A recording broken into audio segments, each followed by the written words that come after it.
The bullet entered through the scope. 1 second, the enemy sniper was tracking American soldiers trapped below. The next, he was gone. Dropped by a shot fired from a position command swore didn't exist. His spotter froze, scanning ridgelines through panicked breath, searching for the shadow that just erased his partner from 900 meters out. Found nothing. Just wind. Just stone. Just the impossible geometry of a kill that shouldn't have been possible. Down in the valley, 12 Rangers were bleeding out in an ambush built to leave no survivors. Air support grounded. Reinforcements 40 minutes away. Every tactical advantage belonged to the enemy. Except one. Somewhere in those mountains, someone was hunting the hunters. And nobody, not command, not the enemy, not even the men she was saving, knew she was there. If you want to see how a ghost turned the tide of an impossible battle, stay with me until the end. Like this video and drop a comment telling me what city you're watching from. I want to see how far this story travels. Because what happened in that valley wasn't magic, it was mathematics. And the woman behind the rifle had been doing the math while everyone else was just trying to survive. The valley had a name on the map, Carez Pass. The locals called it something else, Maqbara, the graveyard. Captain Dalton Hayes didn't speak Pashto, but he'd been in country long enough to recognize a warning when he heard one. He'd stood in the operations tent 3 days ago, staring at aerial imagery of the narrow corridor cutting through the Korengal, while Lieutenant Vickers traced the planned route with a laser pointer. Fastest approach to the target compound, Vickers had said, confident. Saves us 6 hours of exposed movement through open terrain. Dalton had zoomed in on the satellite view. Steep ridges, limited egress points, textbook ambush country. We're walking into a funnel, he'd said. We'll have overwatch, Vickers replied. Predator coverage. QRF on standby. Dalton had opened his mouth to push back, then stopped. He'd been overruled on patrol routes twice already this month. Command wanted speed, they wanted results. They wanted Taliban leadership off the board before the winter freeze locked down the mountains. So he'd signed off. Now, 3 clicks into Carez Pass, Dalton understood exactly what kind of mistake he'd made. The valley walls rose like cathedral sides, gray stone streaked with mineral veins that looked like old scars. Morning sun hadn't reached the canyon floor yet. The patrol moved in a staggered column, 12 Rangers, weapons low ready, scanning sectors out of habit more than hope. Radio chatter was minimal, just the steady click of PTT buttons, check-ins every 90 seconds. Specialist Danny Ortega walked point, 20 meters ahead, former college track star. Could run a 6-minute mile in full kit. He joked before insertion that if this went sideways, he'd just outrun the Taliban. Nobody was laughing now. Alpha 1, this is 2-6, Dalton transmitted quietly. We're 15 minutes from phase line copper, still clear. Static crackled. Then Vickers' voice, distant and compressed through satellite relay. Copy 2-6. Predator shows no thermal signatures in your sector. You're good to proceed. Dalton didn't reply. He was watching Ortega slow down 30 meters ahead, head tilted, rifle coming up incrementally. Then Ortega's hand went vertical, fist closed. Freeze. The entire column stopped like someone had cut power. No rustling. No boot scrapes. 12 men became part of the landscape in the span of a heartbeat. Dalton moved forward carefully, staying low, scanning the ridgelines. He reached Ortega and crouched beside him. "What have you got?" Dalton whispered. Ortega didn't look away from the rocks ahead. "It's too quiet, sir." Dalton listened, wind moving through the pass, the distant call of a raptor somewhere high above. Nothing else. "Birds should be louder," Ortega said. "Insects, too. Something ran them off." Dalton felt the first cold finger of dread trace down his spine. Ortega grew up hunting whitetail in Wyoming backcountry. If he said the environment was wrong, it was wrong. 2-6 to Alpha. We're holding position, Dalton transmitted. Request immediate ISR sweep, thermal, and motion. Vickers came back fast. Stand by! 30 seconds crawled past. Dalton's eyes moved across the high ground. Stone, scrub brush, shadow. Nothing moved. 2-6, Predators clean, no contacts. Dalton keyed his radio. Recommend we abort, and the world detonated. The first RPG hit 20 meters behind them, turning the rear guard's position into a fireball of shrapnel and superheated gas. The shockwave slammed through Dalton's chest like a physical blow. His ears went flat, sound replaced by a high metallic whine. Then the ridge to his left erupted with muzzle flashes. PKM fire ripped through the column at chest height. Rounds snapped past so close Dalton felt the pressure waves kiss his cheek. Rock exploded into dust clouds. Ricochets screamed off stone. "Contact left! Contact left!" Someone was screaming into the radio. Dalton couldn't tell who. He threw himself behind a boulder as another RPG arced overhead and detonated against the far canyon wall, spraying the patrol with rock fragments. Training took over. His body moved before his brain caught up. "Break right! Get to cover!" Rangers scattered, diving behind whatever terrain they could find. Return fire crackled outward. Short controlled bursts from M4s answered by the heavier stutter of AKs and machine guns. Dalton spotted Sergeant Mike Harold dragging a wounded man. Private First Class Chen, blood soaking through his pant leg, face white with shock. "Get him stable!" Dalton shouted over the gunfire. Another RPG. This one hit the valley floor ahead, cratering the only clear exit route in a cascade of rubble and flame. Smoke poured across the kill zone. They were boxed. Dalton's mind raced through tactical options at light speed. Return fire. Maneuver. Call for support. Suppress and bound. But every option collapsed under the reality screaming at him from every direction. They were in a pre-sighted kill box. The enemy had range cards, interlocking fields of fire, probable indirect fire positions already dialed in. This wasn't a hasty ambush. This was an execution. 2-6, we're pinned! That was Staff Sergeant Rourke, voice tight but controlled. "I've got 3 wounded, 1 urgent." Dalton pressed himself against the rock, forcing his breathing to slow. His radio crackled with overlapping transmissions, casualty reports, ammo counts, frantic calls for air support. He keyed the command net. "Viper Main, this is Reaper 2-6, troops in contact, taking effective fire from elevated positions, multiple wounded, requesting immediate CAS, and medevac, grid follows. 2-6, Viper Main, be advised all rotary wing assets are grounded due to weather over Bagram. Fixed wing is 30 minutes out." 30 minutes. They'd all be dead in 10. Dalton slammed a fresh magazine into his rifle and leaned out, acquiring targets. He saw muzzle flashes along the ridge, 200 meters up, maybe more. Too far for effective carbine fire, but he sent rounds anyway, forcing heads down, buying seconds. Beside him, Ortega was doing the same.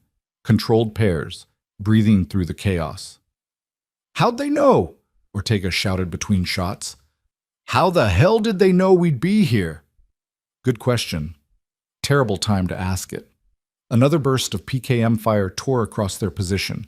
Dalton heard someone scream, high and sharp and cut short. His radio barked. 2-6, this is 3-1. Corporal McKenzie is down. He's not moving. Can you reach him? Negative. He's in the open. We'll get shredded. Dalton's jaw clenched. The math was brutal and simple. They were outgunned, outmaneuvered, and running out of time. Ammunition expenditure was catastrophic. Casualties mounting. No air support. No reinforcements. He'd led these men into a trap, and now he was watching them die. Then, from somewhere impossibly high above the firefight, a single rifle shot cracked across the valley. Different sound, sharper, cleaner. One of the PKM guns went silent. Dalton's head snapped up, scanning the ridgelines. "Who fired that?"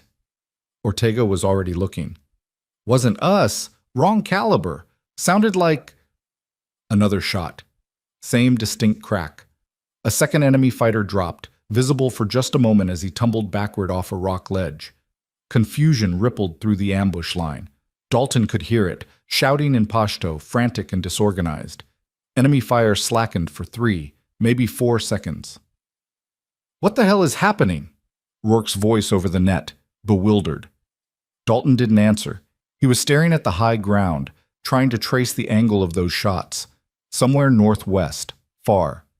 Maybe 300 meters up the opposite slope, hidden in terrain the predator had called clear. Third shot. An enemy fighter who'd been moving to flank their position jerked sideways and collapsed. The Taliban fighters were scrambling now, no longer focused on the Rangers below. They were looking for the new threat, scanning, shouting, burning ammo into empty ridgelines. 2-6. Ortega's voice was quiet, almost reverent. Someone's up there. I know. Someone's helping us. Dalton keyed his radio, broadcasting to the entire patrol. All Reaper elements, we have unknown friendly fire from elevated position northwest. Do not return fire in that direction. Stand by to move on my command. He didn't know who was up there. He didn't know why. But right now, survival trumped curiosity. 4th shot. 5th. 6th. Each one precisely spaced. No spray and pray. No suppression. Just deletion. A fighter would appear, and then he wouldn't. Clean, methodical, unhurried. The enemy's discipline started fracturing. Return fire became erratic. Panicked. One group tried to reposition, 3 men running along the ridge, and all 3 went down in the span of 8 seconds. Whoever was shooting had turned this from an execution into a hunting ground, and the Rangers were no longer the prey. "Rourke!" Dalton shouted. "Can you move? Affirm! We've got a break in the fire!" "On my mark, bound forward 20 meters to that rock cluster. 3, 2. The rifle cracked again. Another enemy position went dark. "Go, go, go!" Rourke's element sprinted forward in a low crouch, boots pounding stone, weapons up. They covered the distance in seconds and dropped into cover without taking fire. It worked. Dalton's mind shifted gears. They were still trapped, still wounded, still outgunned, but the equation had changed. Before, movement meant death. Now there was a rhythm. "All elements," Dalton transmitted, voice steady and cold. "We move on the shot. When that rifle speaks, we advance. When it doesn't, we freeze. Acknowledge. 3-1, copy. 4-2, solid copy. Alpha 6 understood." Dalton watched the ridgeline, waiting. 10 seconds passed. Then, crack. "Move!" His element bounded forward, 15 meters. New cover, no incoming fire. The enemy was fracturing. Dalton could feel it. That shift when confidence bleeds out of a fight and survival instinct takes over. They were no longer hunting. They were being hunted. Another shot from the high ground. Another collapse. Again! Move! They leapfrogged through the kill zone like that. Fire and movement synced to an invisible metronome. Every time the mystery rifle spoke, the Rangers surged forward. Terrain that had been a death trap 10 minutes ago became navigable. Dalton's radio crackled. 2-6, this is Chen. I can move. Tourniquet's holding. Stay with Harold. We're coming to you. The enemy fire was unraveling completely now. Wild bursts into empty air, someone screaming orders in Pashto, voice high with fear. Dalton didn't speak the language, but panic sounded the same everywhere. Then came a shot that shouldn't have been possible. A target appeared near the upper ridge, 800 meters out, maybe more. Moving fast. Angled downslope. The wind was gusting hard enough that Dalton could feel it buffeting against his body armor. The rifle answered anyway. 1 round. The target dropped. Ortega whispered, "Jesus Christ." Silence crashed down like a guillotine. No more muzzle flashes, no more incoming rounds. Just wind and the metallic taste of gunpowder and the ringing in Dalton's ears that felt like it might never stop. He held position for 30 seconds. 60. Scanning. Waiting for the second wave. The hidden reserve. The backup ambush. Nothing came. "Cease fire," Dalton ordered quietly. "Maintain security. Get accountability and casualty status." The reports came back piecemeal. 3 urgent wounded. 2 priority. No KIA. Ammunition down to 20% across the board. They'd survived. Barely. Dalton rose slowly from cover, rifle up, scanning the high ground where those impossible shots had come from. Nothing moved, just rock and scrub and shadow. "Sir," Ortega was pointing. A figure had appeared on the ridgeline, distant, alone. Moving down the slope toward them with steady, unhurried steps. No weapon visible. Hands empty. Dalton's finger stayed indexed along his rifle's frame, ready but not committed. The figure descended through loose scree and over boulders, never stumbling, never hesitating. It took 3 minutes to close half the distance. That's when Dalton could make out details through his rifle optic. Slim build, long dark hair tied back, civilian clothes, hiking pants, a worn jacket, boots that had seen serious miles. A woman, young, maybe mid-20s, carrying a rifle slung across her back that looked like it cost more than Dalton's truck. "Hold fire," Dalton ordered quietly. "Everyone stay calm." Rourke appeared at his shoulder. "Is that—" "I don't know what that is." She reached the valley floor and walked toward them with the kind of calm that only came from absolute certainty. No hesitation, no fear. Like she'd done this 100 times before. Dalton stepped forward to meet her, keeping his rifle lowered but ready. Up close, she looked even younger than he'd thought. Lean face, dark eyes that tracked everything and gave away nothing, hands scarred and calloused. She stopped 3 meters away. "You're Reaper 2-6, she said. Not a question. American accent. Pacific Northwest, maybe. "Who the hell are you?" Dalton asked. She glanced past him, scanning the casualties. "Your man on the left? Chen, tourniquet's too loose. He's still losing blood. And whoever tied off Mackenzie used a cravat instead of a cat. That's not going to hold if he moves." Dalton blinked. "Answer the question." She looked back at him. Something flickered in her eyes. Not quite amusement, but close. "Someone who was in the area," she said. "Bullshit." Dalton's voice went hard. "Nobody's in the area out here. This is Taliban country. You're either military, agency, or you've got a death wish. So which is it?" She was already moving past him, kneeling beside Chen before anyone could stop her. Her hands worked fast, loosening the tourniquet, repositioning it higher on his thigh, cranking the windlass tight until Chen gasped. "Better," she said quietly, patting his shoulder. "You're good. Stay awake." Chen stared at her like she'd materialized out of thin air. "Who?" "Overwatch," she said. She moved to Mackenzie next. The corporal was unconscious, pale, breathing shallow. She checked his airway, examined the hasty bandage someone had applied to his shoulder wound, then pulled a proper combat tourniquet from her pack and applied it with practiced efficiency. Dalton watched, mind racing. Overwatch. That could mean anything or nothing, but the way she moved, no wasted motion, no hesitation, that was training, high-level training. "You need to identify yourself," Dalton said. "Right now." She finished with Mackenzie and stood, wiping blood off her hands onto her pants. "My name doesn't matter," she said. "But if you want confirmation I'm not Taliban, check your command net. Tell them Revenant is active." "Revenant!" Dalton repeated the word like it tasted wrong. "They'll know." Before he could press further, Ortega called out, "Sir, we've got movement on the South Ridge." Everyone's weapons came up. The woman didn't even flinch. She pulled a small pair of binoculars from her jacket and glassed the ridgeline. "Scouts?" she said after a moment. "Checking to see if anyone's left. They'll report back, then you'll get hit again. Probably mortars this time." "How do you know that?" She lowered the binoculars and looked at him. "Because that's what I do." Dalton's radio crackled. 2-6 Viper Main, be advised, medevac is inbound, ETA 12 minutes. Can you mark LZ? "Affirm. Marking now." He switched channels. "All elements. Pop smoke on the LZ. Prepare for extract." The woman was already walking away. "Wait." Dalton moved after her. "Where are you going?" "Back." "Back where?" She didn't answer, just kept walking. "We need to debrief you," Dalton called. "Command's going to want to know—" "They know enough," she said without turning around. "Who deployed you? JSOC? CIA? SAD?" She stopped, turned halfway. The wind caught her hair and pulled it across her face. She didn't brush it away. "Nobody deployed me," she said quietly. "I was already here." "Doing what?" For the first time, something like emotion crossed her face. Sadness, maybe. Or regret. "Cleaning up mistakes," she said.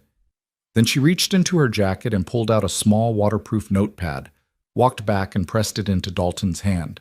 "Grid coordinates," she said.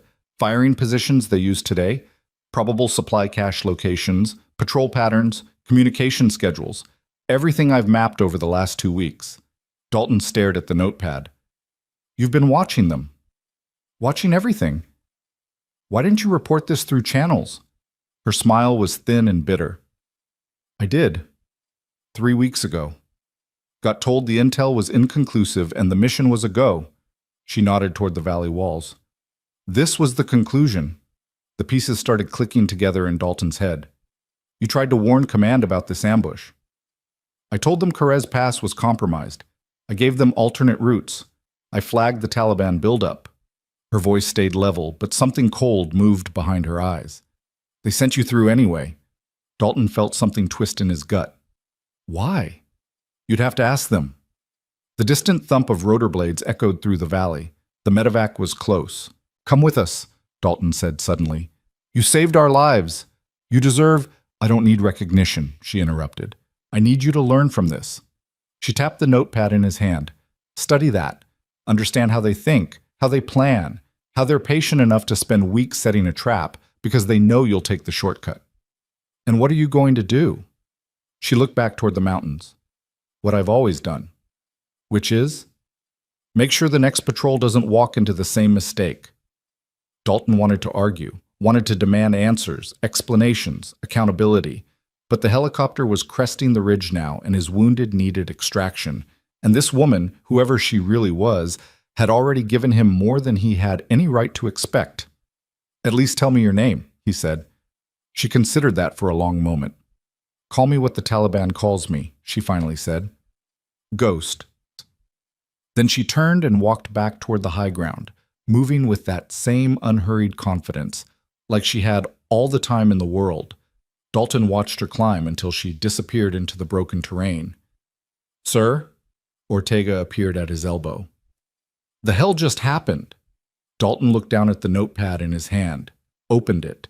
Inside were grid coordinates, sketched terrain maps, observation notes written in precise, economical handwriting. Intelligence gold. I don't know, he said quietly. The helicopter touched down in a storm of rotor wash and dust. Rangers moved with controlled urgency, loading casualties, forming security. Dalton transmitted final coordinates to command, then climbed aboard the Blackhawk. As they lifted off, he looked back at the valley one last time. Karez Pass fell away below them, looking peaceful in the morning light. But Dalton knew better now. He knew what lived in those mountains. Not just the enemy, something else. Someone who'd been forgotten, dismissed, written off, and who'd decided to keep fighting anyway. Alone, in the silence, where no one was watching. And as the helicopter banked toward base, Dalton made a decision. He was going to find out who she really was. What had happened to put her out here, operating in the shadows without support or recognition? Because soldiers like that, the ones who saved lives when nobody asked them to, who stayed in the fight when they could have walked away, those were the ones who deserved answers, even if they didn't want them. The notepad felt heavy in his hands. On the last page, written in small, careful letters, was a single line. The valley remembers. Make sure you do too. Dalton closed his eyes and leaned back against the vibrating hull of the helicopter. They'd survived. But the questions were just beginning, and somewhere in those mountains, the woman called Ghost was already moving to her next position. Watching, waiting, ready to do it all over again. Because that's what ghosts did. They haunted the places where the living made mistakes. And they made sure those mistakes didn't become graves. The Blackhawk touched down at FOB Sharana with a hard jolt that rattled Dalton's teeth. Dust devils spiraled across the landing pad as the rear ramp dropped and medics swarmed the wounded. Chen was conscious, giving thumbs up through the pain. Mackenzie was still out, but breathing steady. The others walked off under their own power, faces hollow, with the peculiar exhaustion that came after surviving something that should have killed you. Dalton stood on the tarmac watching his men get triaged, the notepad still clenched in his fist. The wind tasted like diesel fuel and burned garbage. Normal FOB atmosphere. Safe, controlled, the opposite of everything that had just happened. Captain Hayes, a voice cut through the rotor noise. Dalton turned. Major Cassidy stood 5 meters away, arms crossed, expression unreadable behind Oakley sunglasses. He was flanked by 2 men Dalton didn't recognize. Civilian clothes, tactical watches, the kind of bland faces that screamed agency work. Sir, Dalton said, straightening despite every muscle in his body screaming for rest. Cassidy walked closer, voice low. Debrief. 15 minutes. TOC. Don't talk to anyone else first. My men need... Your men are being handled. You need to explain what the hell happened out there. Cassidy's jaw was tight. And why our predator feed showed you getting saved by someone who isn't supposed to exist. The two civilians hadn't moved, just stood there watching with the patience of people who got paid to wait. Dalton felt something cold settle in his stomach. Who are they? People with questions, Cassidy said. Move. The Tactical Operations Center was a plywood box packed with computer terminals and flat screens showing drone feeds from across the province. It smelled like coffee and sweat and the particular staleness of a room that never saw sunlight. The screens cast everything in blue-white glow. Dalton sat at a metal table across from Cassidy and the two civilians. One of them, mid-40s, graying temples, wedding ring worn smooth, opened a laptop without introducing himself. The other just leaned against the wall and watched. From the top, Cassidy said. Everything. Dalton walked them through it. The approach to Carez Pass. Ortega's instinct that something was wrong, the ambush, the casualties. Then the shots from the high ground that turned the fight. And you didn't call in the fire? The civilian with the laptop asked. No. Didn't coordinate with any adjacent units? There were no adjacent units. So someone just started shooting, out of nowhere. Dalton met his eyes. Someone saved my men's lives. The civilian typed something. Describe her. How do you know it was a woman? Because we have thermal signatures from the predator. Describe her. Dalton did. Young, dark hair, civilian clothes, military bearing, carried herself like someone who'd been doing this for years. And she called herself Ghost, Cassidy added, consulting his own notes. She said the Taliban called her that, Dalton corrected. The civilian at the wall finally spoke. His voice was soft, almost gentle. What did she tell you about why she was there? That she was already in the area, that she'd warned command about the ambush 3 weeks ago and got ignored. Silence. The kind that meant he'd hit something true. The laptop civilian glanced at his partner, some unspoken communication passing between them. Then he closed the computer and stood. Captain Hayes, you're going to forget this conversation happened. You're going to forget that woman existed. Your after-action report will state that you received effective fire from an unknown friendly element, origin undetermined, which allowed your patrol to break contact and extract. No names. No speculation. Are we clear? No, Dalton said flatly. We're not. Cassidy's eyes widened fractionally. Captain, that woman saved 12 American lives. She gave me intelligence that could prevent future ambushes. And you want me to pretend she doesn't exist? Dalton pulled out the notepad and slapped it on the table. She knew that Valley was compromised. She reported it. Someone buried her warning and sent us in anyway. So before I forget anything, I want to know who made that call. The wall civilian pushed off and stepped forward. Up close, Dalton could see the small scar above his eyebrow, the way his hands stayed relaxed at his sides, the posture of someone who'd been in worse rooms than this. You really want to go down this road, Captain? I want accountability. What you want is to feel like today meant something other than bad luck and good timing. The man's voice stayed soft, but there was steel underneath. But some questions don't have answers you're going to like, and some people operate in spaces where recognition would get them killed. She deserves better than being erased. She chose this. We didn't force it on her. Why? Dalton leaned forward. What happened that put her out there alone? The man studied him for a long moment. Then he pulled out a chair and sat down across from Dalton, the movement deliberate and heavy. 5 years ago, he said quietly, we had an asset in Kunar province. Intelligence specialist. Brilliant tactical mind, could read terrain and enemy patterns like most people read street signs. She was embedded with a special forces team running interdiction ops against Taliban supply lines. Dalton listened, pieces starting to click together. There was an operation. High-value target. Compound in the mountains. She analyzed the approach routes and told her team the place was a trap. Command overruled her assessment, said the intelligence was solid and the window was closing. The man's jaw tightened. They went in anyway. Walked into an ambush that killed 8 operators and wounded 5 more. She was one of the wounded. Jesus, Dalton breathed. After the investigation, she was cleared of any wrongdoing, but she couldn't let it go. Kept digging. Found out the intelligence that sent them in was compromised. Taliban had fed us the location knowing we'd bite. Someone in the chain should have caught it. Didn't. The man paused. She made noise about it, official complaints, wanted accountability. And they buried her, Dalton said. They transferred her stateside, desk job, told her to move on. The man's expression was flat. She disappeared 6 months later. Next thing we know, she's operating independently in the Hindu Kush. No official sanction, no support, just her, a rifle, and a very long list of grudges. Cassidy spoke up, voice careful. We've tried to bring her in, multiple times. She won't come. Because she doesn't trust the system that got her people killed, Dalton said. The wall civilian nodded slowly. And because out there, on her own terms, she's doing more good than she ever did inside the bureaucracy. She maps enemy movements, disrupts operations, saves patrols that stumble into bad situations. He tapped the notepad on the table. And she leaves breadcrumbs for people smart enough to use them. Dalton looked down at the notepad. So you let her operate. We don't let her do anything. We can't control her. But we don't actively stop her either because she's been right about every goddamn thing she's warned us about. The man stood. Including today. What's her real name? That's not relevant anymore. It is to me. The man walked to the door, paused with his hand on the frame. If you want to honor what she did, Captain, you don't dig into who she was. You learn from what she taught you.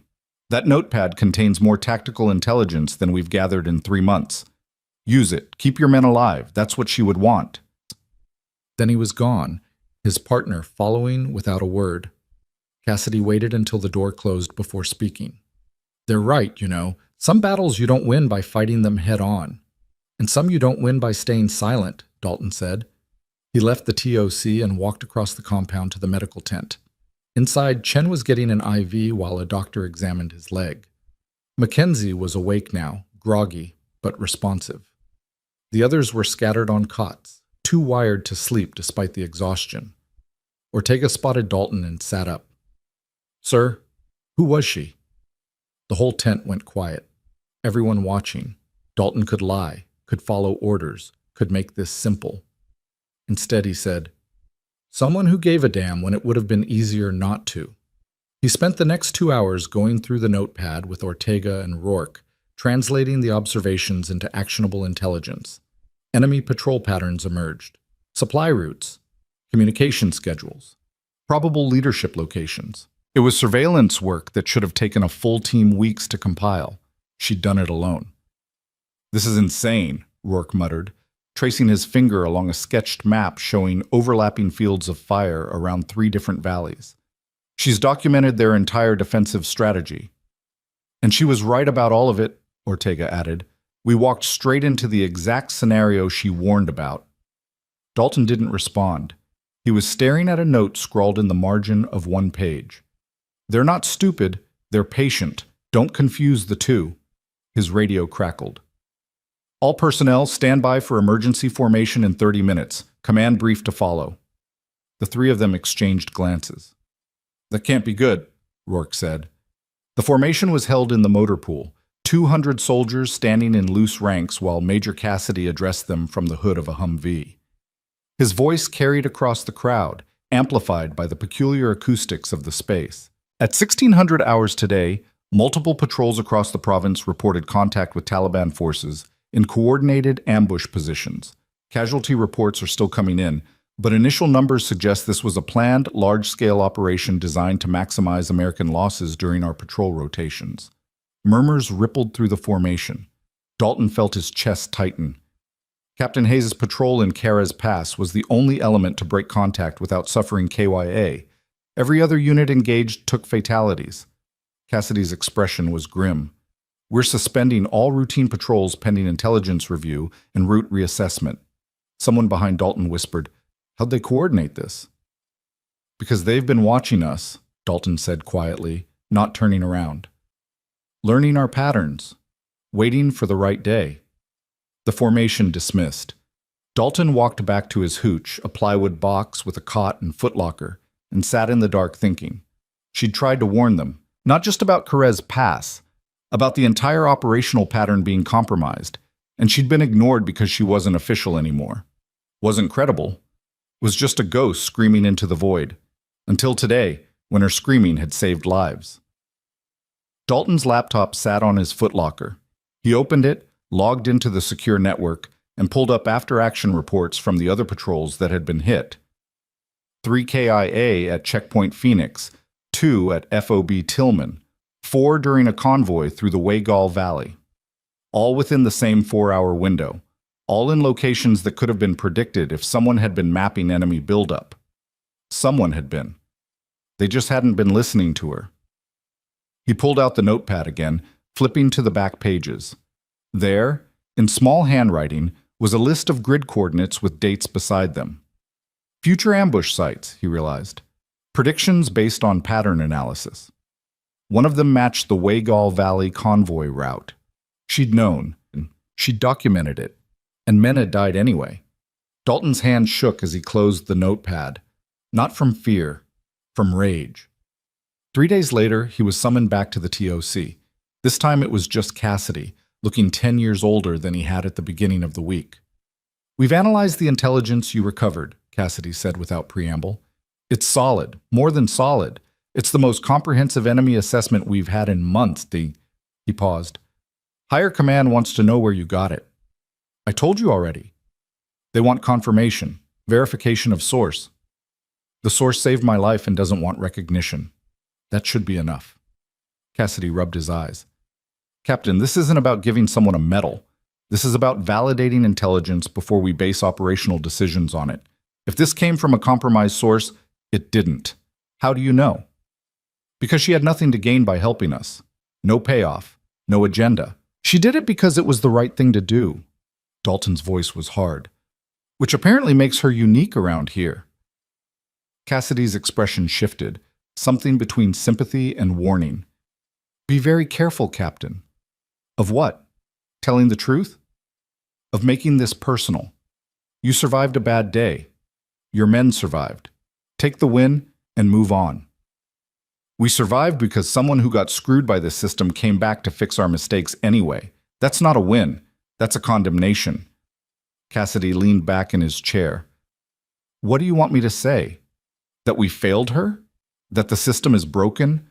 I can't fix that. Neither can you. But we can stop pretending it's not happening." Silence hung between them for a long moment. Then Cassidy pulled a folder from his desk drawer and slid it across the table. "This doesn't leave this room," he said quietly. Dalton opened it. Inside was a personnel file, heavily redacted. Most of the text was blacked out, but he could see fragments. A name, also redacted. Service record, multiple commendations, psychological evaluation noting persistent survivor's guilt and institutional distrust. Assignment history showing deployment after deployment until the trail went cold. The last entry was dated 18 months ago. Subject failed to report for reassignment. Current whereabouts unknown. Case transferred to AWOL investigation. Clipped to the back was a single photograph, grainy and slightly out of focus. A woman in AC-US, standing beside a Special Forces team somewhere mountainous. Her face was partially obscured by shadow, but Dalton recognized the eyes. The same eyes that had looked at him in Carez Pass and said, "Cleaning up mistakes." "She was one of ours," Dalton said softly. "She is one of ours," Cassidy corrected, "even if she doesn't think so anymore." "Have you tried to bring her back?" "Every way we know how. Messages left at dead drops. Radio broadcasts on frequencies she might monitor. Even sent a team to try to make contact." Cassidy shook his head. "She's a ghost for a reason. She doesn't want to be found." Dalton stared at the photograph. "What was the operation that went bad? The one that killed her team?" Cassidy hesitated, then sighed. "Compound raid in the Korengal. Intelligence said it was a Taliban logistics hub. Turned out to be a kill box. The survivors said she'd warned them it was wrong, but the op had already been greenlit at the highest levels. After the investigation cleared her, she started digging into who'd provided the original intel. Got too close to something someone didn't want uncovered." "Who?" "That's above my clearance. And yours." Cassidy closed the folder. "The point is, she made powerful people uncomfortable, so they sidelined her, And when she wouldn't stay sidelined, they let her disappear. That's not justice. No, it's bureaucracy. Cassidy stood. You want my advice? Use her intelligence. Save lives with it. That's the only revenge she'd care about. Dalton left the TOC with the notepad feeling heavier than before. Not from the weight of paper, but from the weight of what it represented. A woman who'd lost everything because she'd been right when powerful people needed her to be wrong. Who'd come back anyway, without support or recognition, to keep doing the work that had cost her so much. That night he couldn't sleep. He lay on his cot staring at the plywood ceiling, listening to mortars thump in the distance. Outgoing fire. American guns pounding suspected Taliban positions based on intelligence that might or might not be accurate. He thought about her out there in the mountains, alone, watching, documenting patterns that could save lives if anyone bothered to listen. His radio sitting on the footlocker suddenly crackled to life. Any station this net? Any station this net? Looking for Reaper 2-6, over. Dalton sat up fast, grabbed the radio. The transmission was faint, heavy with static, coming through on a frequency that wasn't part of their normal comms plan. Reaper 2-6, go ahead, he transmitted. Silence. Then, through the static, you used the notepad. Her voice, unmistakable even through the distortion. Dalton's heart rate spiked. How did you... I watched the pattern changes, new patrol routes, different timing. Someone actually read what I wrote. A pause. Thank you. You saved 12 lives. I should be thanking you. You already did, by listening.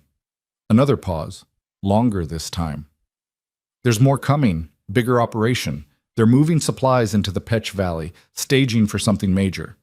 I've been tracking it for weeks. Send me the intel. I'll make sure it gets to the right people. Static filled the channel. For a moment he thought he'd lost her. Then, I did that once. Got people killed. I won't make that mistake again. This is different. Is it? Her voice was quiet, almost sad. Or are you just the next good man who's going to trust a system that doesn't deserve it? Then what do you want me to do? Survive. Keep your men alive. That's all anyone can do out here. That's not enough. It's all we have. Dalton closed his eyes, choosing his words carefully. They showed me your file. What happened to your team. What they did to you afterward. The silence this time felt different, heavier. Then you understand why I can't come back, she finally said. I understand why you think you can't, but I also understand that you're still fighting for us anyway, which means part of you still believes this matters. Belief doesn't stop bullets, Captain. No, but it's why you're still out there pulling triggers when you could have walked away. He took a breath. You want accountability? Help me build a case. Real documentation, patterns they can't ignore. Make them listen. They won't. Then we make enough noise that they can't pretend they didn't hear. Long silence, wind noise over the channel. Then, so quiet he almost missed it. You don't know what you're asking. I'm asking you to trust someone. One more time, even though you have every reason not to. That's a lot. I know. He could hear her breathing over the static, slow, controlled, the breath of someone making a decision that would change everything. There's a village, she finally said, 12 clicks northeast of your position, abandoned. Taliban uses it as a waypoint. There's a well at the center with loose stones on the western side. Tomorrow, at 0300, there'll be a package there. Everything I've mapped over the last 6 months, frequencies, personnel, network analysis, all of it. I'll be there. Come alone. And if this goes sideways, you never heard from me. Understood. The channel went dead. Dalton sat in the dark holding the radio, his pulse hammering in his ears. This was it. The line between following orders and doing what was right.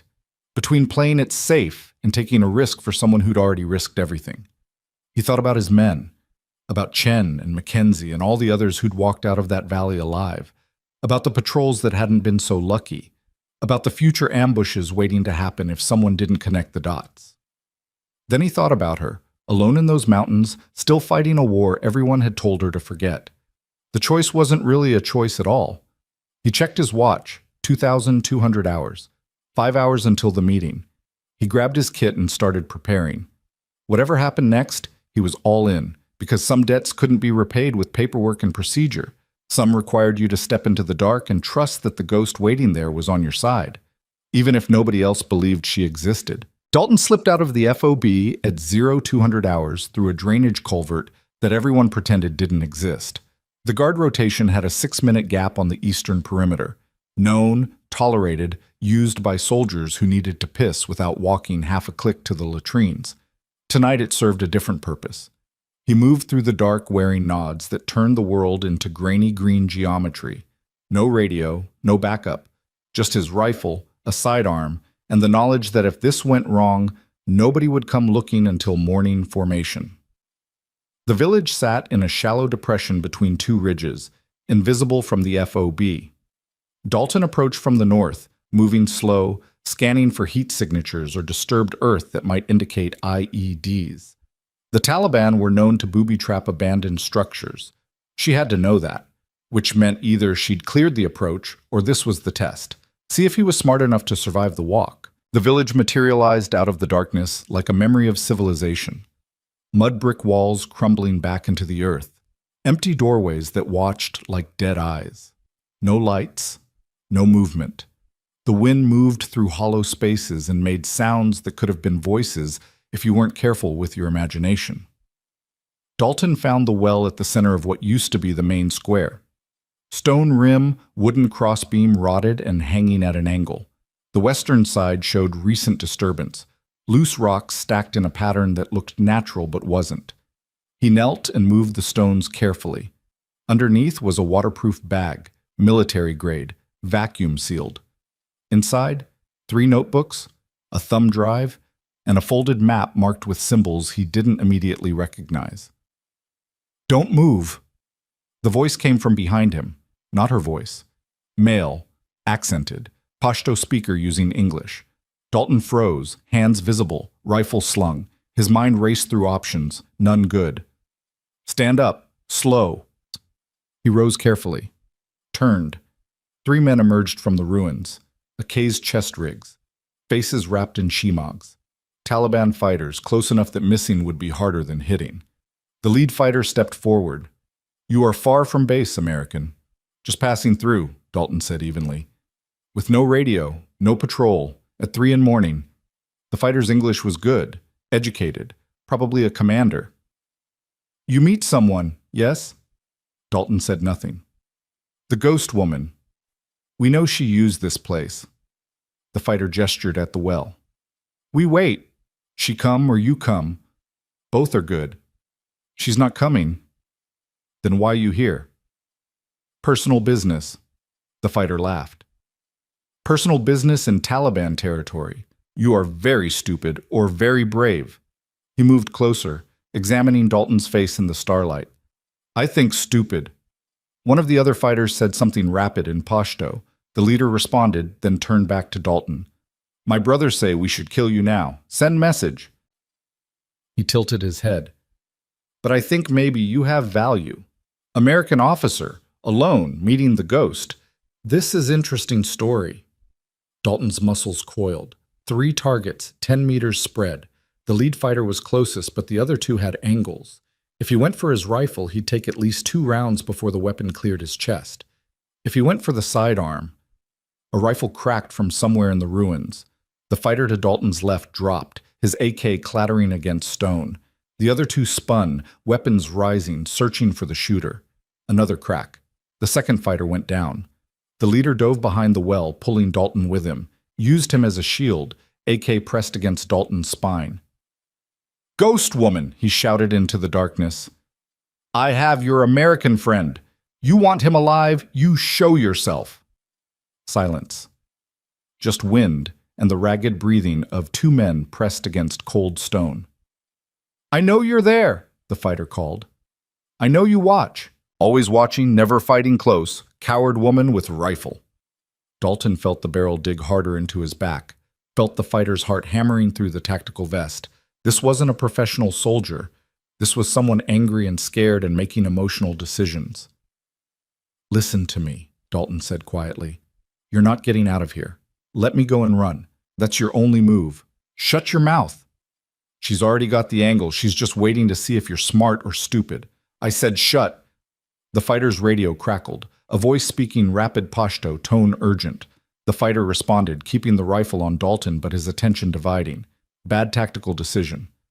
Dalton caught fragments, something about movement, multiple contacts, ambush. The fighter's grip loosened fractionally. Your friends come? No friends, Dalton said. Just her. Realization crossed the fighter's face a moment before the shot came. Not aimed at him, aimed at the stone 6 inches from his head. The round sparked off rock, and the fighter flinched, instinct overriding discipline, turning away from the impact.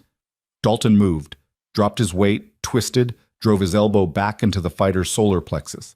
Air whooshed out. The AK swung wild. Dalton caught the barrel, redirected it up, and the fighter's panicked shot went skyward. Then Dalton was moving, rolling away, reaching for his sidearm. The rifle cracked again, and the fighter collapsed. Dalton came up in a crouch, Glock drawn, scanning the ruins. Nothing moved. His ears rang from the gunfire. His hands were steady, but his pulse was hammering. Clear left, her voice called from somewhere in the dark. Calm. Professional. Clear right, Dalton responded automatically, falling into patrol protocol. She materialized from a doorway 30 meters away, rifle slung, moving fast and low. Reached him in seconds. You good? She asked, checking him over with eyes that missed nothing. Yeah, you. Better now. She moved to the well, grabbed the waterproof bag, handed it to Dalton. We need to move. Those radio calls weren't random. They've got people coming. How many? Enough. She was already moving toward the northern edge of the village. Follow me. Step where I step. They moved through the ruins in tactical silence. Dalton matched her pace, her rhythm, trusting that the path she took was clear. Behind them, voices called out in Pashto. Flashlights swept the village square. She led him into a dry creek bed that cut between the ridges. They moved hunched below the rim, boots quiet on loose stones. Half a click out, she stopped and pulled a small device from her jacket. Pressed a button. The village erupted. Not IEDs, flashbangs, dozens of them, positioned throughout the ruins, all detonating in sequence. The night lit up white, and the sound rolled across the valley like thunder. Distraction, she said. Bought us maybe 10 minutes. They kept moving. The terrain rose, rocky and steep. Dalton's legs burned, but he didn't slow. Behind them, the chaos at the village continued. Shouts, more flashlights. The confusion of fighters trying to figure out what just hit them. She took them up a goat path that barely qualified as a trail. 15 minutes of hard climbing. At the top, she stopped and turned, pulling out compact binoculars. They're reorganizing, she said, watching the village below. Sending out search teams, 3 groups, maybe 4. Can they track us? Not if we keep moving. She lowered the binoculars and looked at him. That was stupid, what you did back there. Coming alone? Trusting me.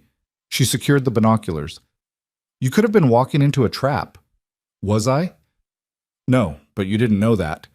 Dalton adjusted the waterproof bag's strap. I knew enough. She studied him for a long moment.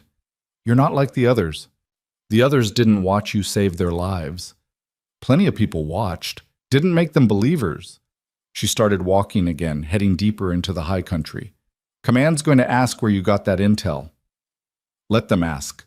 They'll push, threaten, maybe even charge you with unauthorized ops. Worth it. She stopped and turned. Why? You don't know me. Don't owe me anything. Why risk your career for this? Dalton thought about how to answer that, settled on the truth. Because what happened to you was wrong. Because good people got killed when someone should have listened. And because I'm tired of watching the system protect its mistakes instead of fixing them. Something shifted in her expression. Not quite trust, but maybe the possibility of it. What's in the bag will burn careers, she said quietly. Not just low-level scapegoats, field-grade officers. Maybe higher. People who made decisions that got soldiers killed and then covered their tracks. Good. You say that now. Wait until you're sitting across from lawyers and career officers who'll do anything to make this go away. She moved closer. They'll come after you, hard. They'll dig into your record, find anything they can use. They'll isolate you, Make sure nobody wants to be associated with the troublemaker. Let them try. This isn't bravado, Captain. This is your life, your future, everything you've worked for. What's your name? Dalton asked suddenly. She blinked. What? Your real name, not your call sign, not what they labeled you in some redacted file. Who are you? For a moment he thought she wouldn't answer. Then, so quietly he almost missed it. Sarah. Sarah Vance. Sarah. He extended his hand. I'm Dalton Hayes, and I'm not backing down from this. She looked at his hand like it was a foreign object. Then, slowly, she shook it. Her grip was strong, calloused, real. You understand what you're starting? She asked. A fight worth having, against people who've been winning for a long time. Then it's overdue for them to lose. She almost smiled. Almost. You're either the bravest man I've met or the dumbest. Can it be both? This time she did smile. Small, brief, but real. They kept moving through the high country as dawn began bleeding into the eastern sky. Sarah navigated through terrain that would have taken Dalton hours to cross, finding paths that barely existed, reading the ground like a language written specifically for her. The thumb drive, she said as they walked. That's the critical piece. Everything else is supporting documentation, but the drive has voice recordings, meeting transcripts, operational orders, direct evidence of people falsifying intelligence reports to justify missions they wanted to run. Who? You'll see. But once you plug that drive in, there's no going back. The moment you access those files, they'll know someone has them. How? Because I stole them from a classified system. They're tagged, monitored. She glanced at him. When you open them, alarms go off. People in very high places will start asking very pointed questions about how Captain Dalton Hayes got his hands on material he should never have been able to touch. Dalton absorbed that. So this isn't just about exposing the truth. It's about surviving the exposure. Now you're getting it. They reached an outcropping that overlooked the valley. In the distance, Dalton could see FOB Sharana, a small cluster of lights and structures that represented safety, order, the familiar world of military hierarchy and chain of command. Going back there with this evidence would change everything. There's another option, Sarah said, reading his thoughts. You give me back the bag. Forget this happened. Go back to your men and your missions and your career.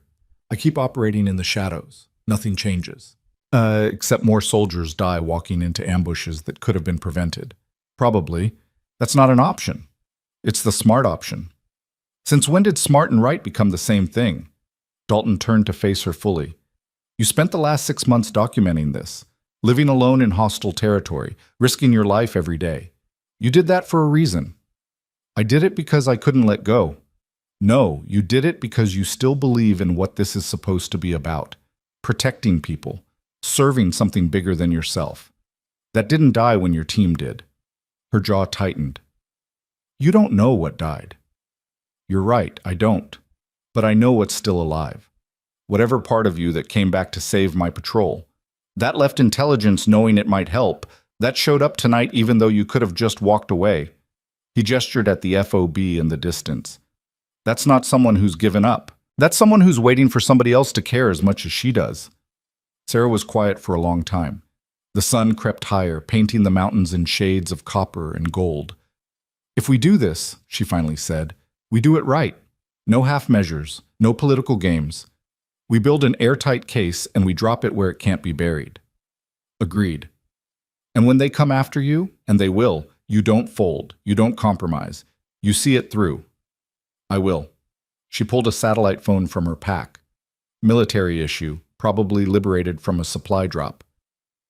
Then we need to make some calls, people who can help, journalists, inspectors general, congressional staffers. She looked at him.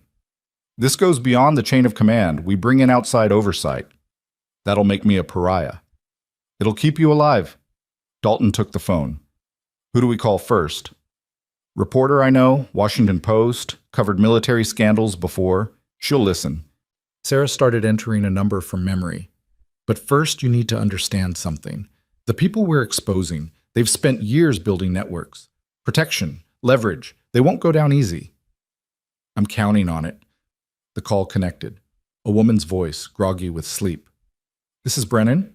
Sarah put the phone on speaker. Michelle, it's Sparrow. Silence. Then, holy shit, where are you? Can't say, but I've got something.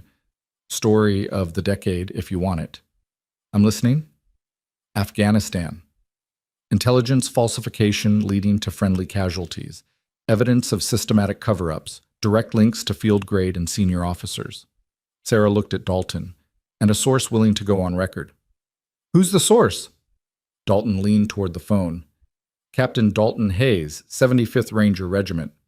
You're active duty? Yes, ma'am. Another pause. This is career suicide, Captain. Only if we lose. He could hear Michelle Brennan's breathing over the line, the sound of a reporter smelling blood in the water.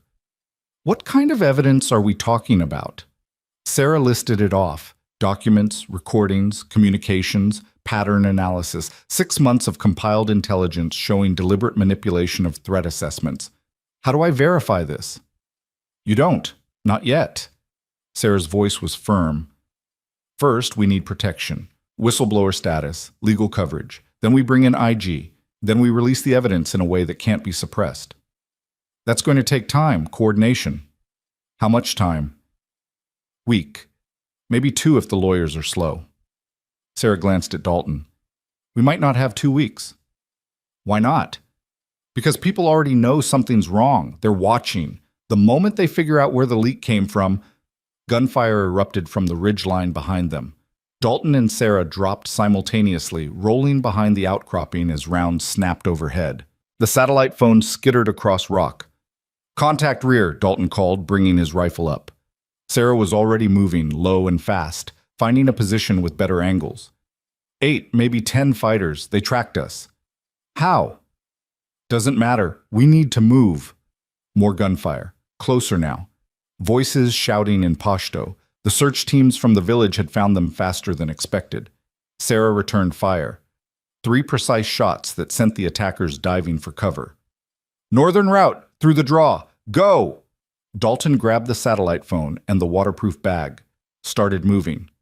Behind him, Sarah laid down covering fire with mechanical precision. Not suppression. Elimination. 2 fighters went down before the others wised up and stopped exposing themselves. Reloading, she called. Dalton turned and fired, giving her the seconds she needed. His rounds sparked off rocks, forced heads down, bought time. They bounded backward through broken terrain, trading fire and movement. Classic infantry tactics turned desperate and immediate. The Taliban fighters were pressing hard, using numbers to overwhelm precision. They've got flank elements, Sarah said, breathing hard. Trying to cut off the northern route. Can we break through? Not without casualties. She scanned the terrain, calculating options at combat speed. There's another way. Harder climb, but it leads to the ridge system. We can lose them in the rocks. Show me. She led him up a near vertical slope that required using both hands.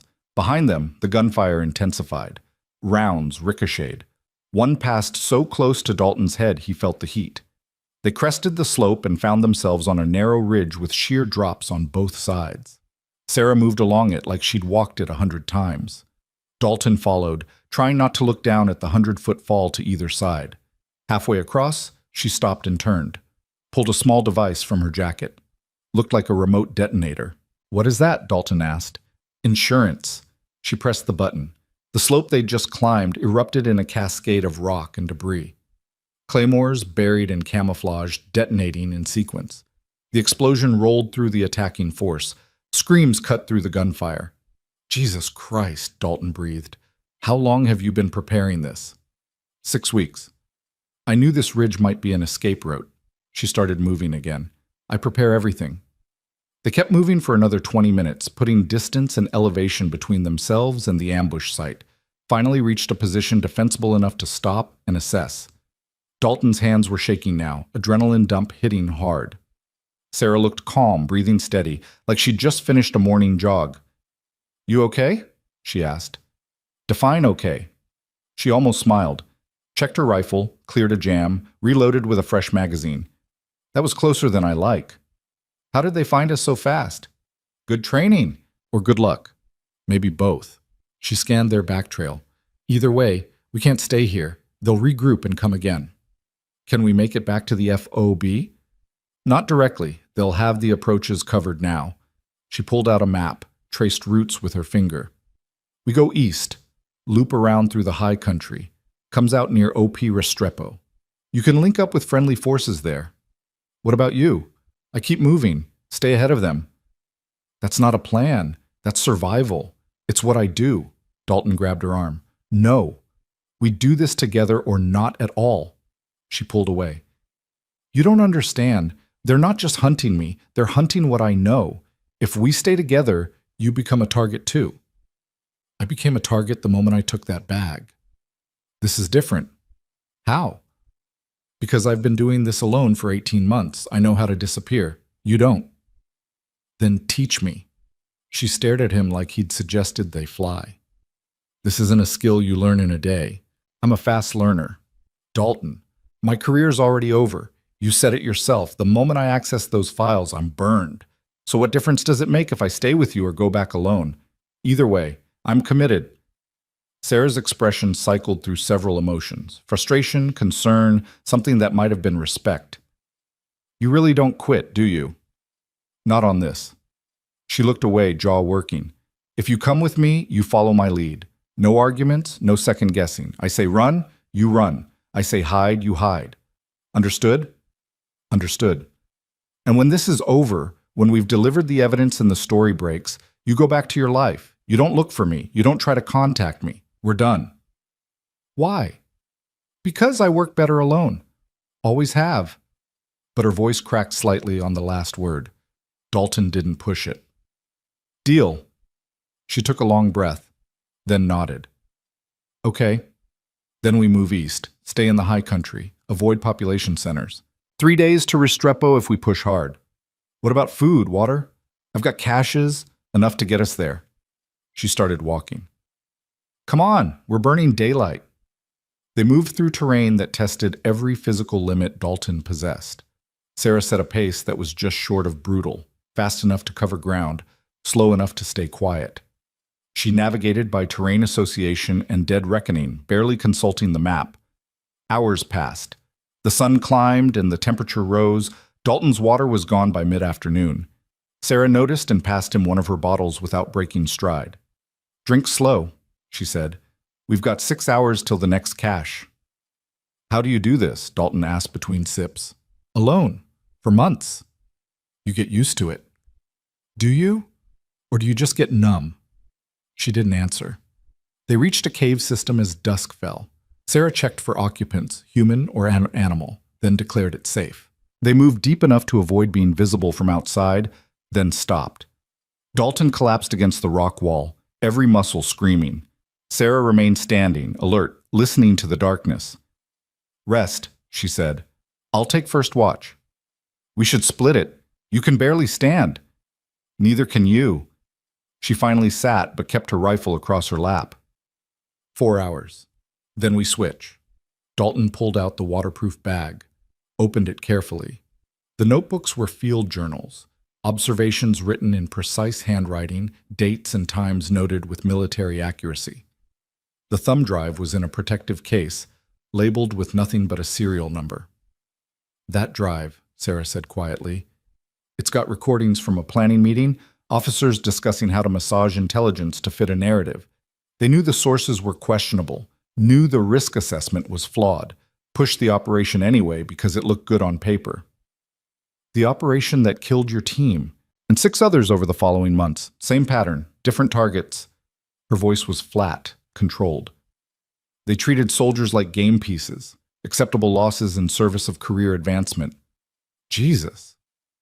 There's a recording of one colonel laughing about how boots on the ground wouldn't know the difference anyway, like we were too stupid to recognize bad intel. Her hands tightened on the rifle. My team leader knew.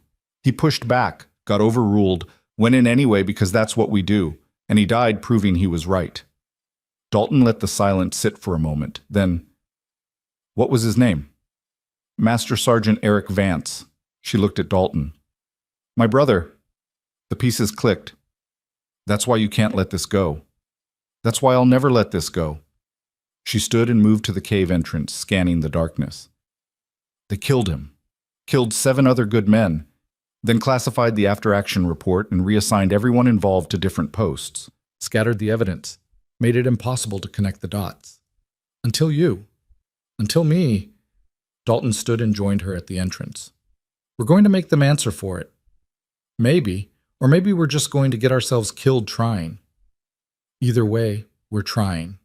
She looked at him sidelong. You're a strange man, Captain Hayes. How so? Most people run from fights like this. You're running toward it. Someone has to. Why you? Why not me? He gestured at the bag. I've got the evidence. I've got a witness, and I've got nothing left to lose that's worth more than this. Sarah was quiet, then, my brother would have liked you. Yeah? He had the same stupid nobility complex, but she said it with something that sounded almost like affection. They stood there together, watching the last light fade from the sky. 2 soldiers who'd lost faith in the system but not in the mission. Somewhere in the darkness, enemies moved, searching, hunting. But for tonight, in this cave, with evidence that could topple careers and expose corruption, they were safe. And tomorrow, they'd keep moving. Because that's what soldiers did. Even the ones everyone had written off. Even the ghosts. Dalton was about to suggest they sleep in shifts when Sarah's body language changed, went rigid. Her hand came up slowly, signaling silence. Then he heard it. Voices. Multiple. Speaking Pashto. Close. Flashlight beams swept across the rocks outside the cave entrance. They'd been found. Sarah's hand moved to her sidearm in absolute silence. Dalton mirrored the movement, drawing his Glock with glacial slowness. The flashlight beams played across the rock face outside, searching methodically. The voices grew louder. 4 men, maybe 5, discussing whether to check the cave system or continue along the ridge. One voice arguing they were wasting time. Another insisting the Americans couldn't have gotten far. Sarah's eyes met Dalton's in the darkness. She pointed deeper into the cave, then at herself, then at the entrance. The message was clear. You go back, I'll handle this. Dalton shook his head fractionally. Not happening. She glared at him, pointed again more insistently. He stayed put. The flashlight beam swept closer. Footsteps crunched on loose rock. Someone was coming to check. Sarah made a decision. She pulled a flashbang from her vest, held up 3 fingers, counted down silently. 3, 2, 1. She rolled the device toward the entrance and they both pressed against the cave wall, eyes squeezed shut, mouths open. The detonation was catastrophic in the enclosed space. Even prepared, Dalton felt the pressure waves slam through his chest. His ears went flatline except for a high-pitched whine. Sarah moved before the echo faded. Out of the cave in a combat crouch, weapon up, acquiring targets while they were still blind and disoriented. Dalton followed half a second behind. 2 fighters were on the ground, hands over their faces, weapons dropped. A third was stumbling backward, trying to bring his AK up despite not being able to see. Sarah put him down with 2 center mass shots. Dalton tracked right and found the 4th man raising a rifle one-handed while keying a radio with the other. Dalton fired. The fighter dropped. The radio clattered away, still transmitting someone's confused shouting. Move, Sarah said, already running. They know we're here. They ran through the darkness using nods, pushing recklessly through terrain that would have been suicidal in daylight. Behind them, voices multiplied. Flashlights swept the rocks like searching fingers. Sarah led them down a scree slope that had Dalton half sliding, half falling, using his rifle for balance. At the bottom, she cut hard left into a narrow canyon barely wide enough for a man. Where does this go? Dalton gasped. Away from them. That's all that matters. They moved through the canyon for 20 minutes, the walls so close Dalton could touch both sides simultaneously. Above the stars were a thin ribbon of light. Behind, the pursuit sounds faded but didn't disappear entirely. The canyon opened into a small valley. Sarah stopped at the edge, scanning with her rifle optic. Settlement, she said. Maybe 15 structures, occupied. Dalton could see dim lights, hear goats bleating, smell wood smoke. Can we go around?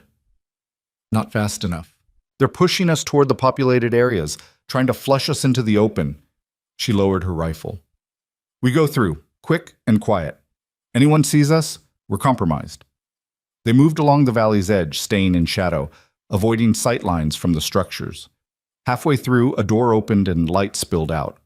An old man stepped into the night, walking toward a pen of goats. Sarah and Dalton froze, becoming part of the landscape. The old man tended his animals, talking to them in low, soothing Pashto. Took his time. Eventually turned to go back inside. Stopped. Looked directly at where they stood in the shadows. Dalton's finger indexed along his pistol's frame. Ready, but not committed. The old man studied them for what felt like an eternity. Then he hawked and spat in the dirt, turned and walked back inside his home. The door closed. The light went out. He saw us, Dalton whispered. Yeah. And he let us go. Not everyone loves the Taliban. Sarah started moving again. But we don't have long. He'll tell someone, family, neighbors. Word spreads. They cleared the settlement and climbed into the high country as dawn began breaking. The terrain here was brutal. Loose rock, steep grades, altitude that made every breath feel insufficient. Sarah's pace never slowed. She moved like something was chasing her that Dalton couldn't see. Maybe there was. Maybe it had been chasing her for 18 months. They reached a plateau as the sun crested the horizon. Sarah finally stopped, breathing hard, and pulled out a GPS unit, checked their position. Frowned. What's wrong? Dalton asked. We're 15 clicks off course. That chase pushed us west. How far to Restrepo? 2 days instead of 1, and we burned through most of our water. She looked at him. There's a cache 6 hours north, food, water, medical supplies, but it's near a Taliban checkpoint. How near? Half a click. Dalton wiped sweat from his face. What are our options? Risk the cache or try to reach Restrepo on what we have. She pulled out her remaining water bottle, maybe a third full. We won't make it without resupply, not in this heat. Then we go for the cache. It'll be daylight, exposed movement near enemy positions. You've done this before. Alone, with one signature to hide. She gestured between them. 2 is different, harder to conceal. So we make it work. She studied him, something shifting behind her eyes. You trust me that much? You've kept me alive this long. Barely. Still count, she almost smiled. Okay, we rest here for 2 hours. Let the morning traffic settle at the checkpoint. Then we move. They found cover in a rock cluster that provided concealment and shade. Dalton finally allowed himself to feel how exhausted he was. Every muscle ached. His feet were blistered. The adrenaline debt from the last 12 hours was catching up hard. Sarah pulled out an energy bar, split it, handed him half. Eat slow, she said. Make it last. They ate in silence, watching the valley below. Smoke rose from cooking fires. Vehicles moved along dirt roads, life continuing normally while 2 people hunted each other through the mountains above. Tell me about him, Dalton said after a while. Your brother. What was he like? Sarah was quiet long enough that he thought she wouldn't answer. Then, stubborn. Believed in doing things right even when it cost him. Made sergeant at 23. Could have made officer, but he wanted to stay with his team. She picked at the energy bar. He practically raised me after our parents died. Made sure I stayed in school, kept me out of trouble. When I enlisted, he about lost his mind, tried to talk me out of it. But you didn't listen. I wanted to be like him. Thought if I proved myself in the field, he'd see me as an equal instead of a kid sister. A bitter laugh. Careful what you wish for. Did he see you that way? Eventually? Yeah. Called me the best tactical analyst he'd ever worked with. Said I saw patterns other people missed. Her voice went soft. The last thing he said to me before that mission was, trust your gut, Sarah. If something feels wrong, it probably is. And the mission felt wrong.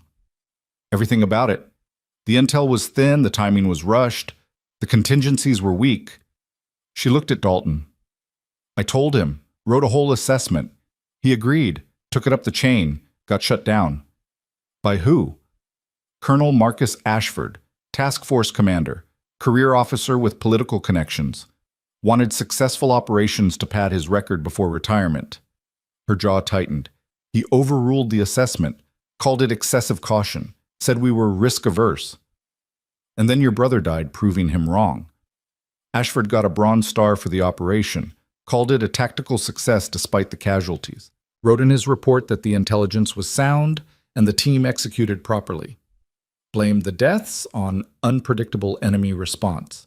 She turned to face him fully. That's on the recordings.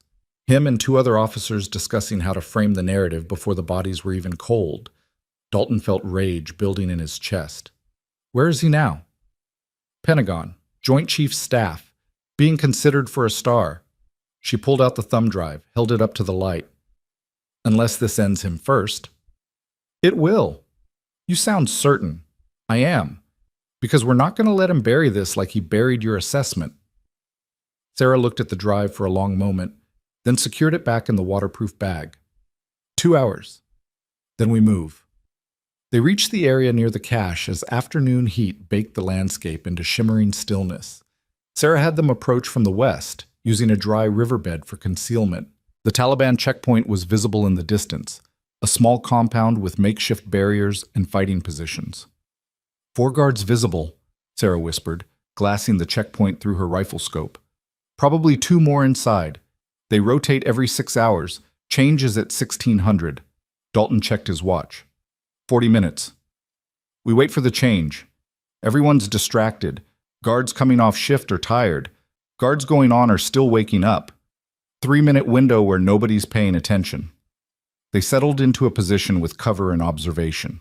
Waited. The sun beat down mercilessly. Dalton's water was gone. His mouth felt like sand. Sarah passed him the last of hers. Small sips. You need it too. I'm used to being thirsty. You're not. He drank, hating how good it felt. Passed it back. She finished it without comment. 1,600 came. A truck rolled up to the checkpoint. 6 men climbed out, fresh and alert. The guards who'd been on duty shuffled toward the truck, weapons slung, shoulders slumped with exhaustion.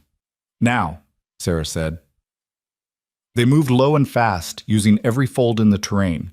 The cache was hidden in a collapsed well 200 meters from the checkpoint, disguised to look like rubble. Sarah moved the stones with practiced efficiency, revealing a sealed container. Inside, water bottles, MREs, medical supplies, batteries, and a spare radio. They loaded what they could carry. Dalton drank half a bottle of water in one long pull, felt his body begin to recover. We need to move before, shouting from the checkpoint, someone pointing in their direction. Shit, Sarah hissed. They saw us. Gunfire crackled. Rounds snapped overhead. They ran, leaving the cache exposed, focusing only on distance. Behind them, engines roared to life. The Taliban weren't just shooting, they were mobilizing. They're coming with vehicles, Dalton said, breathing hard. I know. Keep moving. They climbed into the rocks where trucks couldn't follow, but that wouldn't stop dismounted pursuit. Sarah led them higher, pushing a pace that had Dalton's lungs burning. There, she gasped, pointing. A ridge system ahead, broken terrain, good defensive ground. They reached it as the first Taliban fighters appeared below, climbing after them. Sarah found a position between 2 boulders and took a knee, rifle coming up. I'll slow them. You keep moving. We move together. Dalton, this isn't together. She looked at him, started to argue, then nodded. Okay, we do this smart. Leapfrog. I shoot, you move, you shoot, I move. Stay ahead of them, but bleed their momentum. They executed the tactic perfectly. Sarah would fire, precise shots that dropped fighters or forced them into cover. Then Dalton would move to a new position and provide covering fire while she displaced. Classic infantry tactics stretched across mountainous terrain, but there were too many pursuers. For every one they dropped, 2 more appeared. They're calling in reinforcements, Sarah said during one displacement. We need to break contact completely. How? She pulled her last flashbang. We make them think we're somewhere we're not. She threw the device into a side canyon, then they moved in the opposite direction as it detonated. The explosion echoed through the mountains. Shouts rose from below as fighters redirected toward the sound. Bought us maybe 10 minutes, Sarah said. They used every second, pushing into terrain so difficult the Taliban would need to be suicidal to follow. A knife-edge ridge, a near-vertical climb, a traverse across loose scree that sent rocks clattering into the void. Finally, they reached a position defensible enough to stop. Both collapsed, gasping, drenched in sweat despite the altitude chill. "We can't keep this up," Dalton said between breaths. "I know. We need a different play." Sarah pulled out the satellite phone, checked it. The screen was cracked from the running and climbing, but it still showed signal. "We call for extract," she said. "Get friendly forces to our position." "They'll ask questions." "Let them ask. We're out of options." She started dialing. The call connected. Same woman's voice. "Brennan?" "Michelle, it's Sparrow. We need help." "Where are you?" Sarah gave coordinates. "We're being pursued. Taliban force, maybe 30 strong. We need immediate extraction." "I'm a reporter, not the military. But you have contacts who are. People who owe you favors. Call them. Tell them 2 Americans need emergency pickup." Her voice was steady despite the exhaustion. "And tell them we have the story that's going to end careers." "What happened?" "We got the evidence, all of it, but someone doesn't want us getting it out." She glanced at Dalton. "We've got maybe 2 hours before they find us. After that, we're done." Static on the line. Then, "I'll make calls. Stay alive." The connection died. They waited, scanned the approaches, conserved ammunition, drank water and tried not to think about what would happen if help didn't come. An hour passed. The sun began its descent toward the western peaks.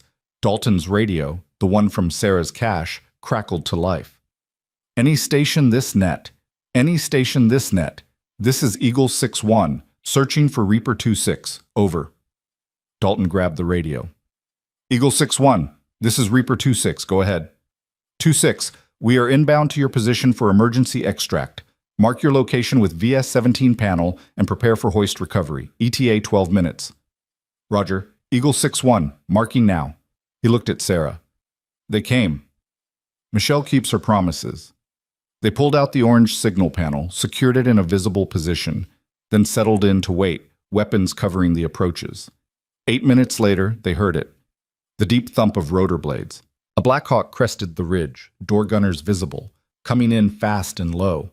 Below, the Taliban fighters heard it too, started running toward their position, desperate to close the distance before the helicopter arrived. "Suppressive fire!" Sarah shouted. They both opened up, not aiming for kills, but forcing the attackers into cover. Buying seconds.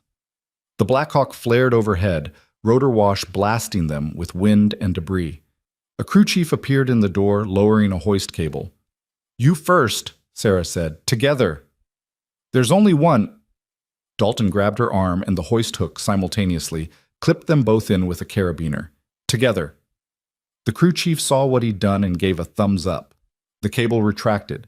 They lifted off the ground as bullets cracked past. Sarah twisted and fired one-handed, keeping the pursuers' heads down. Dalton did the same, burning through his last magazine. Then they were inside the helicopter, hands pulling them aboard, the crew chief yelling to the pilots to get them out. The Black Hawk banked hard and climbed, gaining altitude and distance. Below, the Taliban fighters became small figures on a vast landscape, growing smaller until they disappeared entirely. Dalton sat against the hull, lungs heaving, adrenaline finally crashing. Beside him, Sarah did the same, eyes closed, rifle still gripped tight. A medic approached, started checking them for injuries, found cuts, bruises, dehydration, but nothing critical. The crew chief leaned close and shouted over the rotor noise. "You're Reaper 2-6?" Dalton nodded. "Message from command. You're to proceed directly to Bagram. Inspector General team is waiting." The crew chief's expression was carefully neutral. "Sir, what the hell did you do?" "My job," Dalton said. The flight to Bagram took 90 minutes. They were met on the tarmac by 4 MPs and a full colonel Dalton didn't recognize. "Captain Hayes," the colonel said, "you're to surrender all equipment and come with us. You too, Ms. Vance." Sarah's head snapped up. "You know who I am." "Ma'am, half of CENTCOM knows who you are as of 2 hours ago." The colonel's expression was unreadable. "Your reporter friend made a lot of noise. Now we're all dealing with the consequences." They were escorted to a secure building and separated. Dalton was put in a windowless room with a table, 2 chairs, and a camera in the corner, left alone for 20 minutes. Then the door opened and 2 men in suits walked in. Not agency. Lawyers. Captain Hayes, I'm Mr. Reeves from the Army JAG Corps.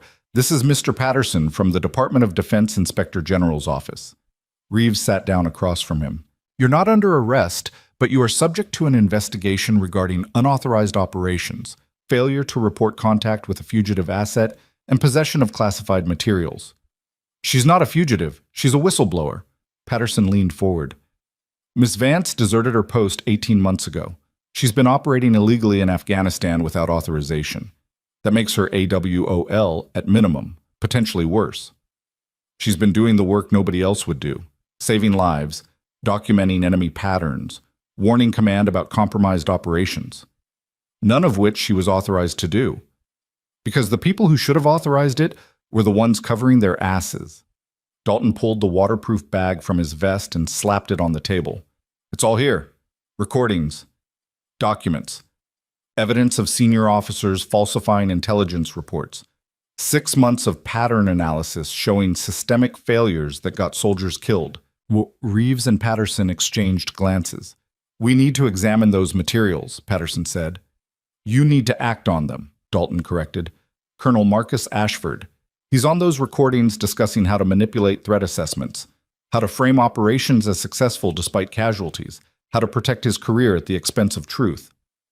That's a serious allegation against a field-grade officer. It's a fact supported by evidence. Dalton's voice was hard.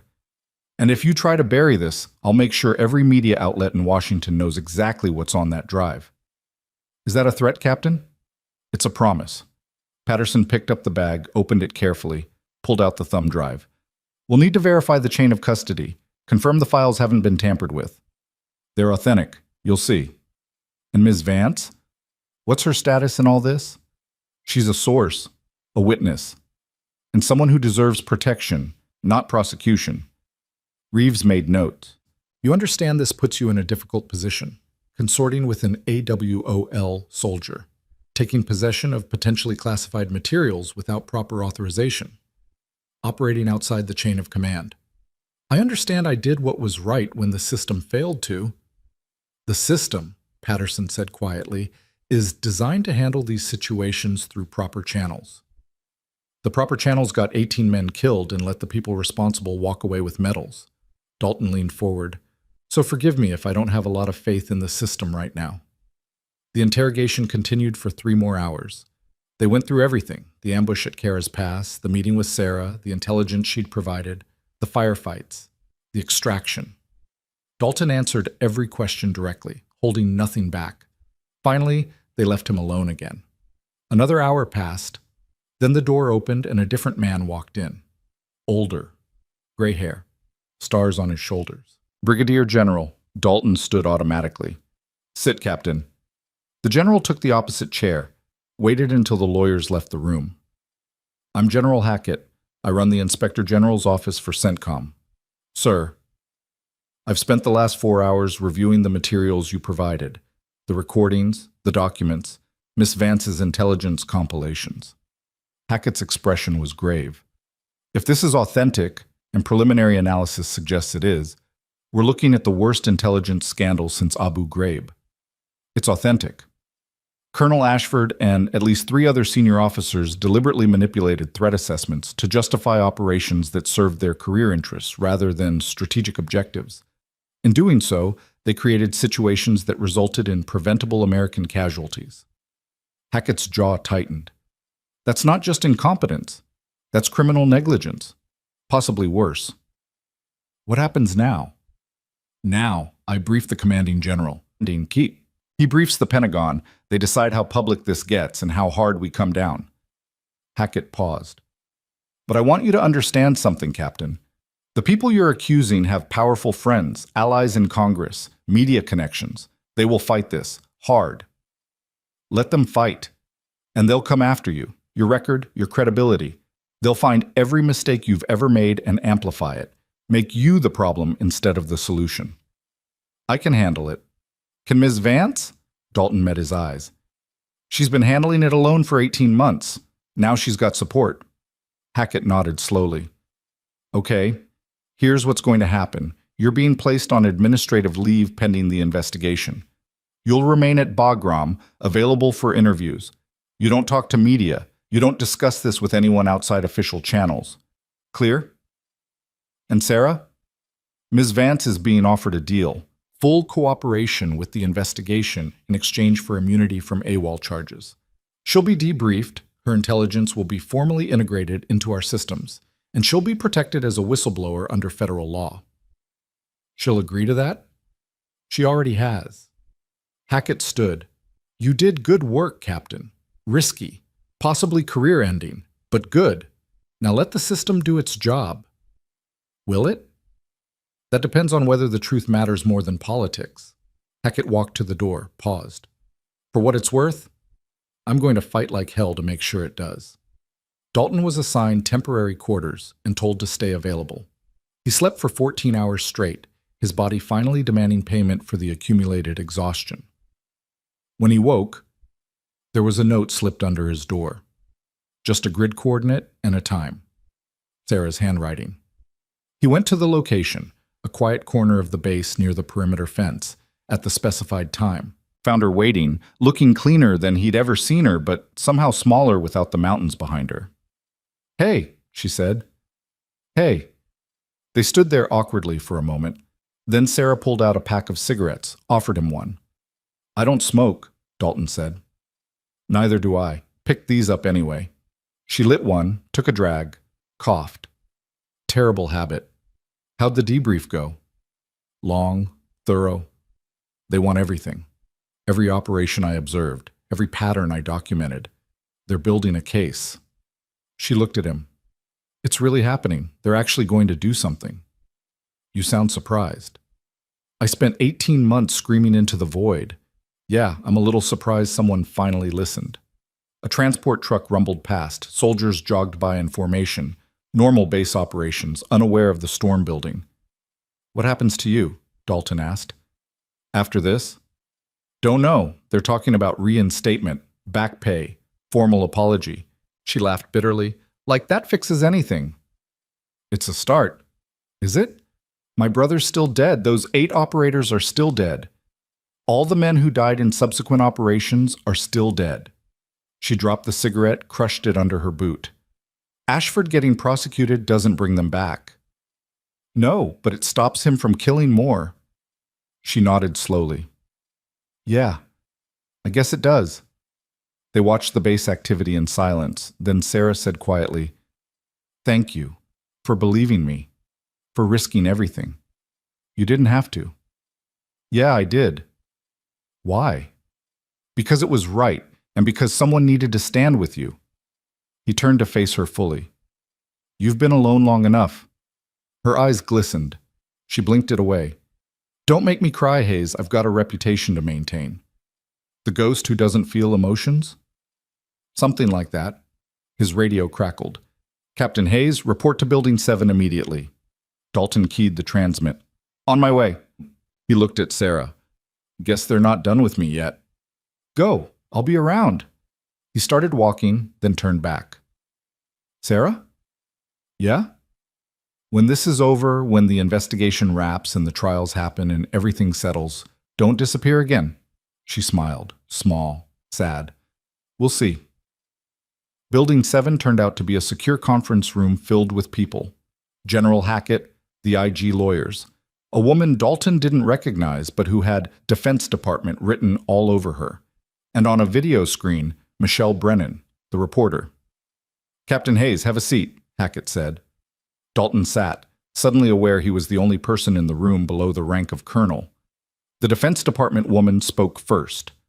Captain, I'm Deputy Undersecretary Morrison. I've been tasked with managing the public disclosure of this matter. The evidence you and Ms. Vance provided has been authenticated.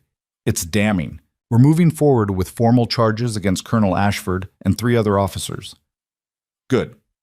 However, there's a complication. Morrison gestured at the screen. Ms. Brennan has informed us she's publishing her story in 48 hours, with or without our cooperation.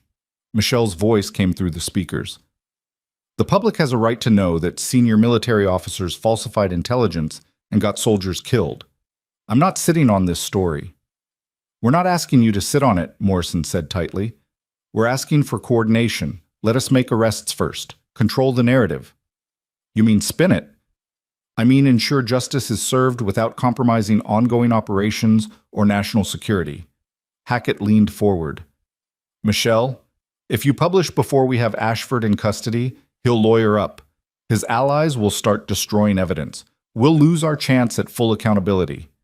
Then arrest him faster. It's not that simple. He's at the Pentagon. We need authorization from the Secretary of Defense to detain a colonel on his personal staff. That takes time. How much time? 72 hours? Maybe 96. I'll hold for 48. That's all I can promise. Michelle looked directly at the camera. Captain Hayes, you risked everything to expose this. I'm not going to waste that by letting bureaucracy bury it again. Dalton thought about Sarah, about her brother, about the 12 men in his patrol who'd walked into an ambush that could have been prevented. Publish, he said. Do it in 48 hours, like you said. Make it public before they can circle the wagons. Morrison's face went red. Captain, you don't have the authority. He has the moral authority, Hackett interrupted, which counts for something. The general looked at Morrison. We move fast, get the authorization expedited. Arrest Ashford and the others within 48 hours. Then we coordinate with Ms. Brennan on the timing of her story. And if we can't get authorization that fast, then we accept that the truth is going to come out messy and we deal with the consequences. Morrison looked like she wanted to argue. Instead, she gathered her papers. I'll make the calls. But if this blows up, the blame lands on all of us. She left. The lawyers followed. Soon it was just Dalton, Hackett, and Michelle on the screen. You just made a lot of powerful people very angry, Michelle said. Wouldn't be the first time today. She smiled. I'm going to need an on-record interview. Your perspective, what you saw, why you did what you did. When? Tonight, before anyone can stop us. Hackett nodded. Do it. Tell the truth. Let people decide for themselves. The interview lasted 2 hours.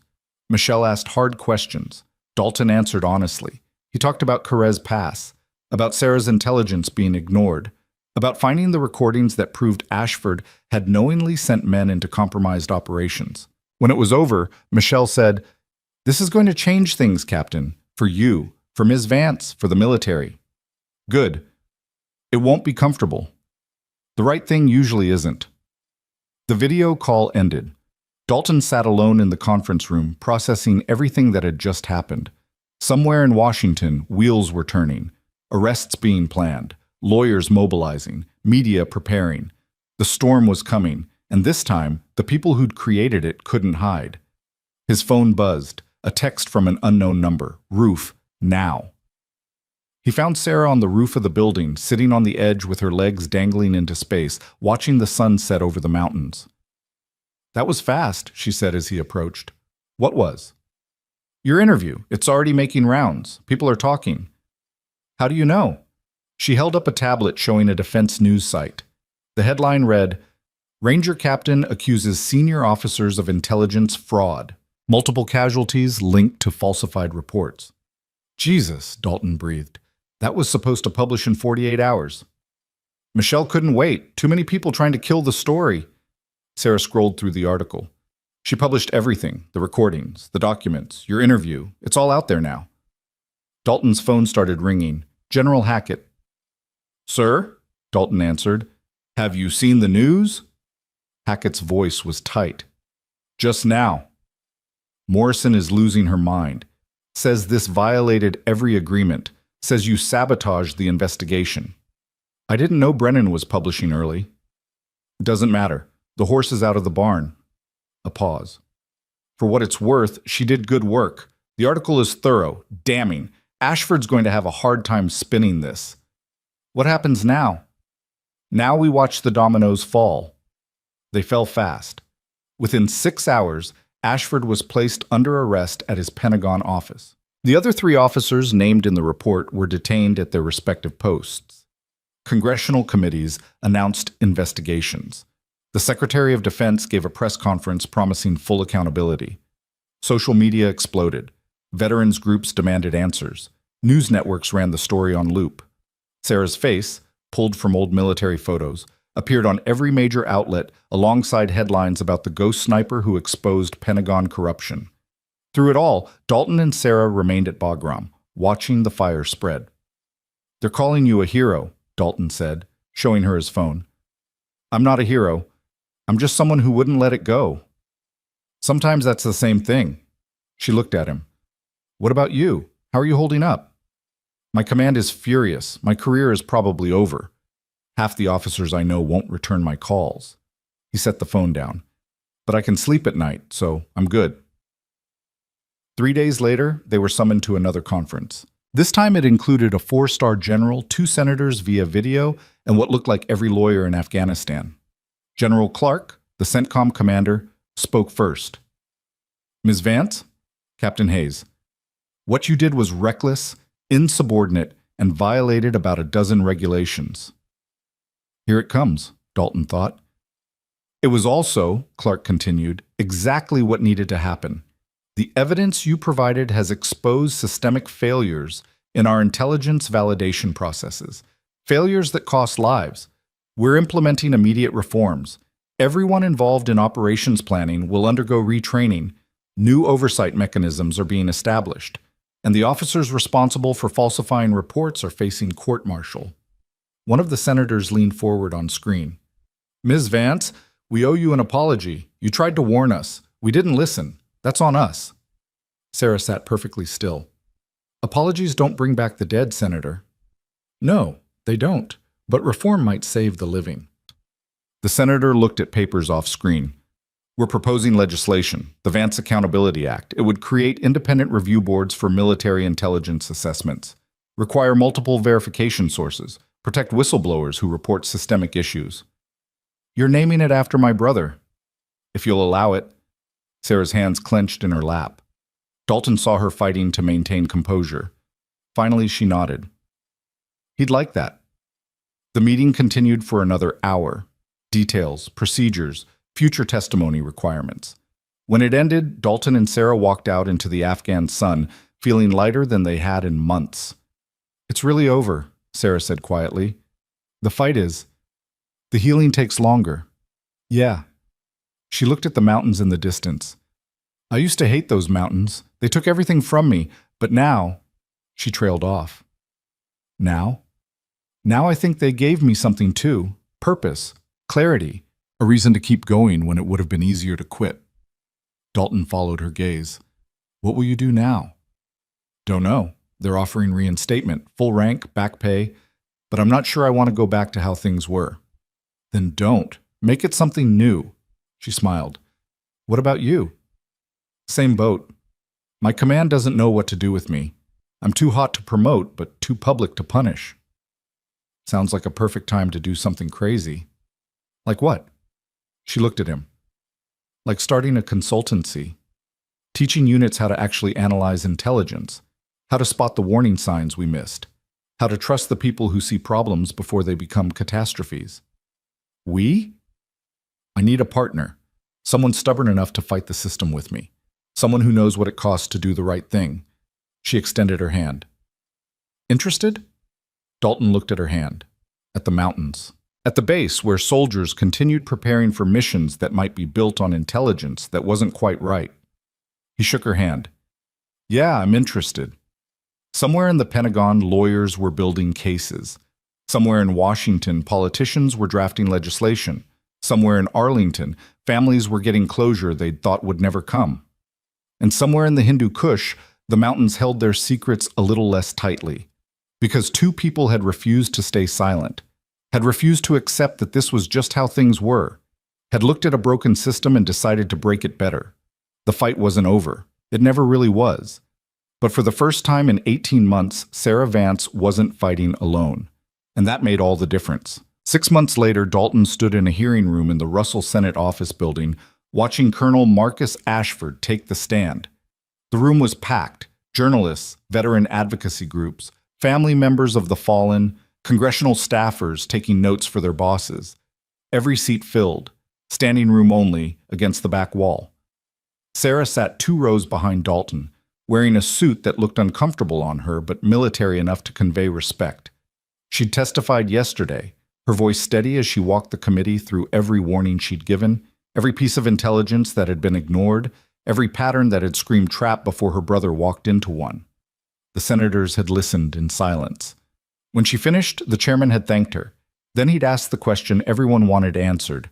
Ms. Vance, in your professional opinion, could these deaths have been prevented? She'd looked straight at Ashford, who sat in the gallery with his lawyers flanking him like bodyguards. Yes, Senator, every single one. Now it was Ashford's turn. He looked smaller than Dalton remembered from the file photos.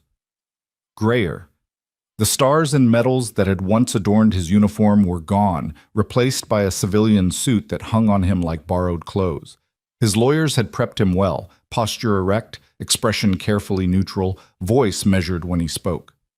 Senator Chen, the committee chair, started with the basics. Background. Service record. The operations in question. Ashford answered smoothly. Talked about difficult decisions made in high-pressure environments, the fog of war, the complexity of intelligence analysis, all the standard deflections wrapped in military jargon designed to confuse civilians. Then Chen pulled out a transcript. Colonel Ashford, I'm reading from a recording dated March 15, 2024. You're speaking with Major Donnelly and Captain Price about Operation Copper Dagger, the mission that resulted in 8 KYA, including Master Sergeant Eric Vance. You say, and I quote, "The intelligence is thin, but we need to win this quarter. Massage the threat assessment. Make it look actionable." Did you say that? Ashford's jaw tightened. That's taken out of context, Senator. What context makes it acceptable to massage intelligence that's about to send soldiers into combat? We were discussing how to present complex information to decision-makers in a way they could understand and act on. You were discussing how to lie. Chen's voice went hard. You knew the intelligence was questionable. You knew the mission was high risk, and you pushed it anyway because you wanted a successful operation on your record before retirement. Isn't that true? I made the best decision I could with the information available. You made the decision that served your career. Chen flipped through more papers. We have 6 other recordings, 6 other operations where you or officers under your command altered intelligence assessments to justify missions. 17 soldiers died across those operations. 17. Ashford's lawyer leaned in, whispered something. Ashford shook his head. Senator, combat is inherently risky. Sometimes good men die despite our best efforts. They died because of your worst efforts, Colonel. Because you prioritized optics over accuracy. Because you treated soldiers like chess pieces in a career advancement game. The room was absolutely silent. Dalton watched Ashford's face cycle through emotions. Anger, fear, defiance, resignation. The man was realizing in real time that his carefully constructed defense was collapsing. Senator Martinez, a Marine veteran, spoke up next. Colonel, I served 3 tours in Iraq. I know what it's like to make life and death decisions with imperfect information. But what you did wasn't imperfect judgment. It was systematic deception. You falsified threat levels. You silenced dissenting analysts. You created a culture where telling the truth got you sidelined. She leaned forward. Ms. Vance tried to warn you about the operation that killed her brother. What did you tell her? Ashford was quiet for a long moment. I don't recall the specific conversation. Then let me refresh your memory. Martinez pulled out another document. She filed a formal intelligence objection 3 days before the mission, cited 12 separate indicators that the target site was compromised. You rejected it without review and wrote in your response, again, I quote, Analyst demonstrates excessive caution bordering on cowardice. Recommend reassignment to less critical duties. That was your response to someone trying to save lives. I stand by my assessment that she was being overly cautious. 8 men died, proving she was right. The words hung in the air like an indictment. Chen spoke again. Colonel Ashford, this committee is recommending you face court-martial on charges of dereliction of duty, falsifying official documents, and negligent homicide. Do you have anything to say? Ashford looked at his lawyers. They whispered furiously.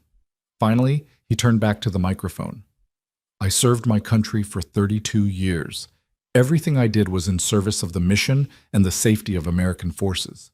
If mistakes were made, they were made in good faith. Good faith doesn't falsify intelligence reports, Chen said.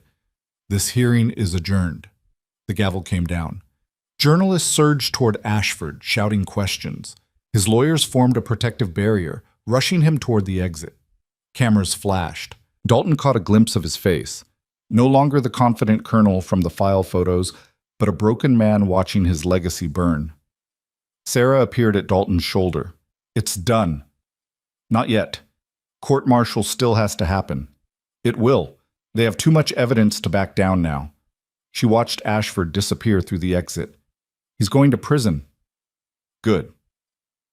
They walked out of the building together into gray Washington weather.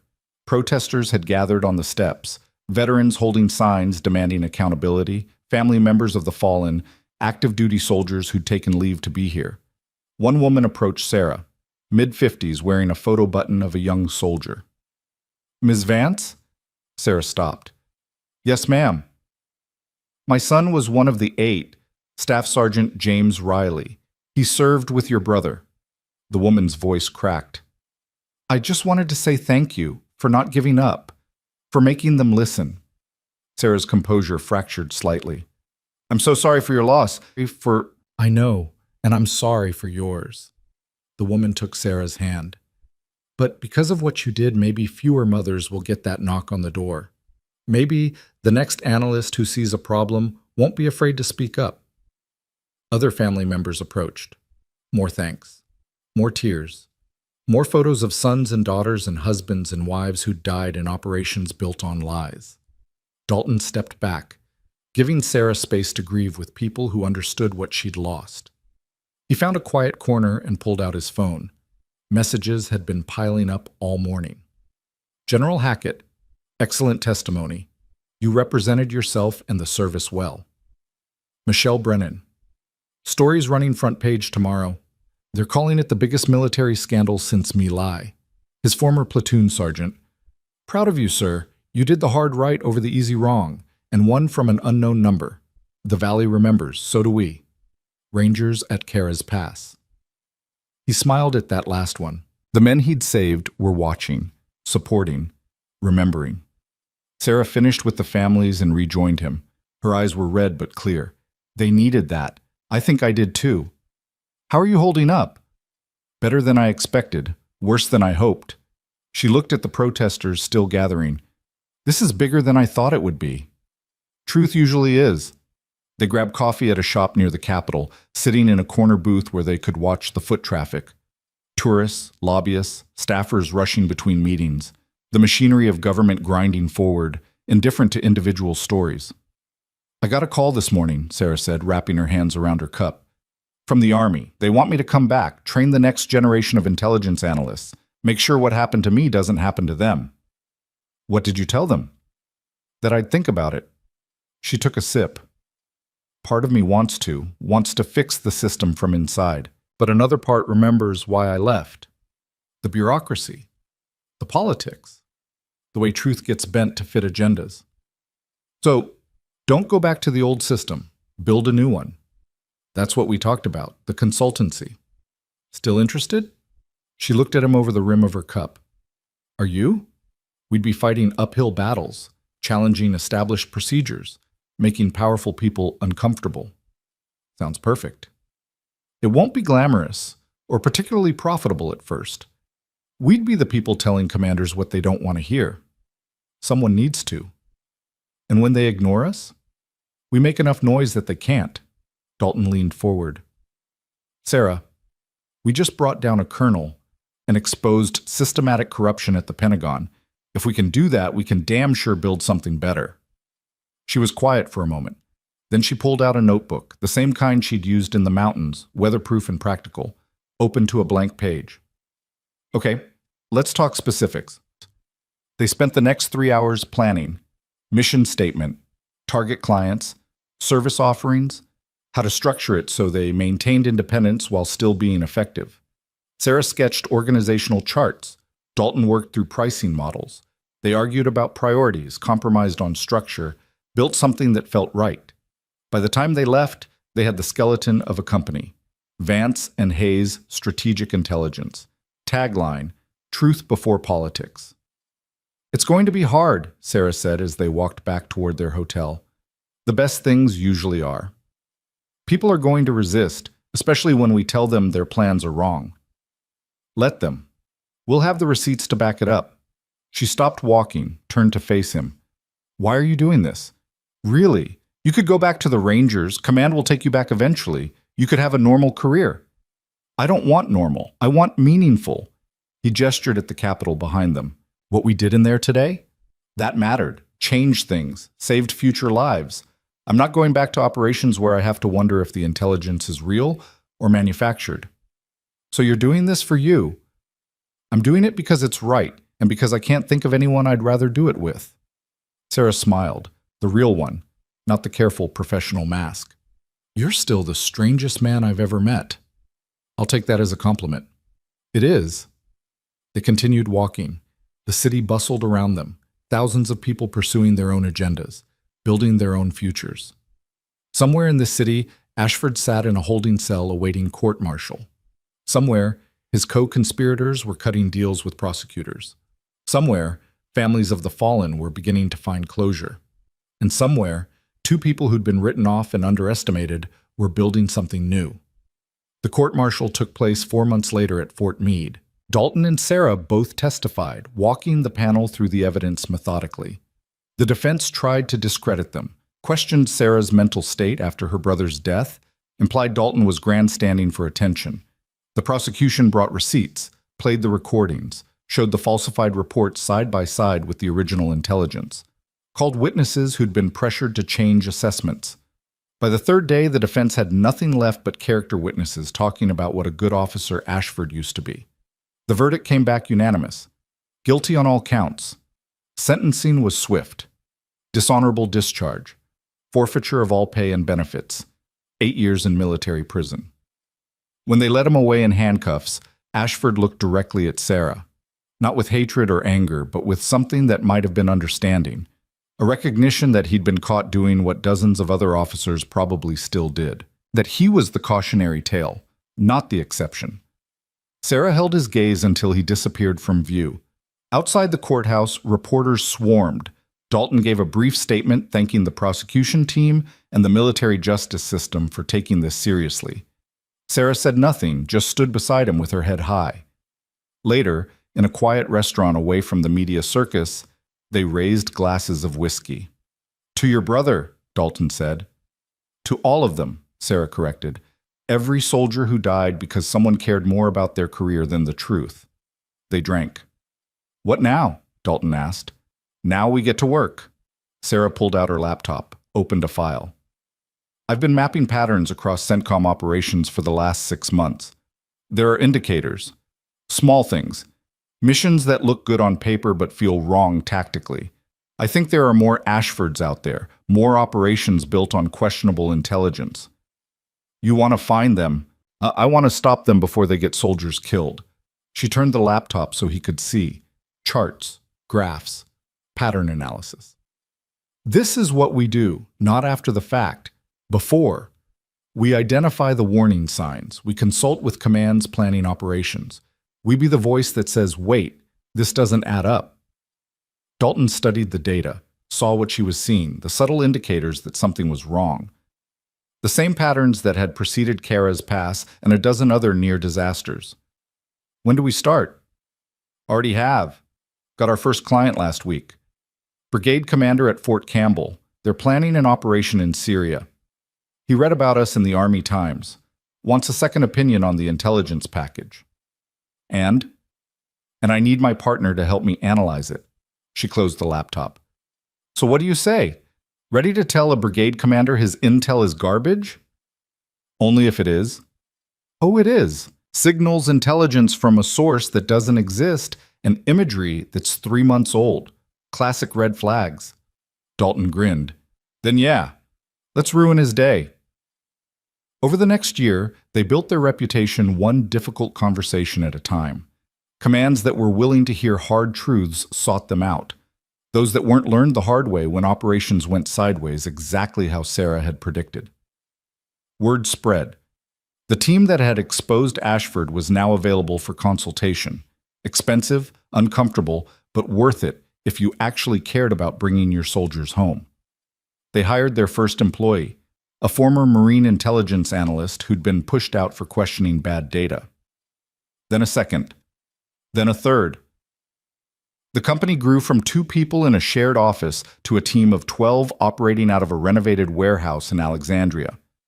They turned down more work than they accepted, focusing only on operations where they could make a real difference. Sarah established a policy. If a command wouldn't let them speak to the analyst directly, they wouldn't take the job. No filtering through political appointees or career officers with agendas. The truth, unvarnished and direct, or nothing. It made them unpopular in some circles, earned them enemies among officers who valued process over precision. But it also saved lives. Operations got delayed while intelligence was re-verified. Attack plans got revised based on their assessments. Soldiers came home because someone had the courage to say, "This mission is built on bad information." 18 months after the company launched, Sarah got a call from the Army Chief of Staff. She put it on speaker so Dalton could hear.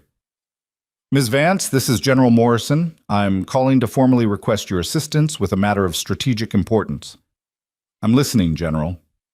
"We're developing new protocols for intelligence validation across all combat commands.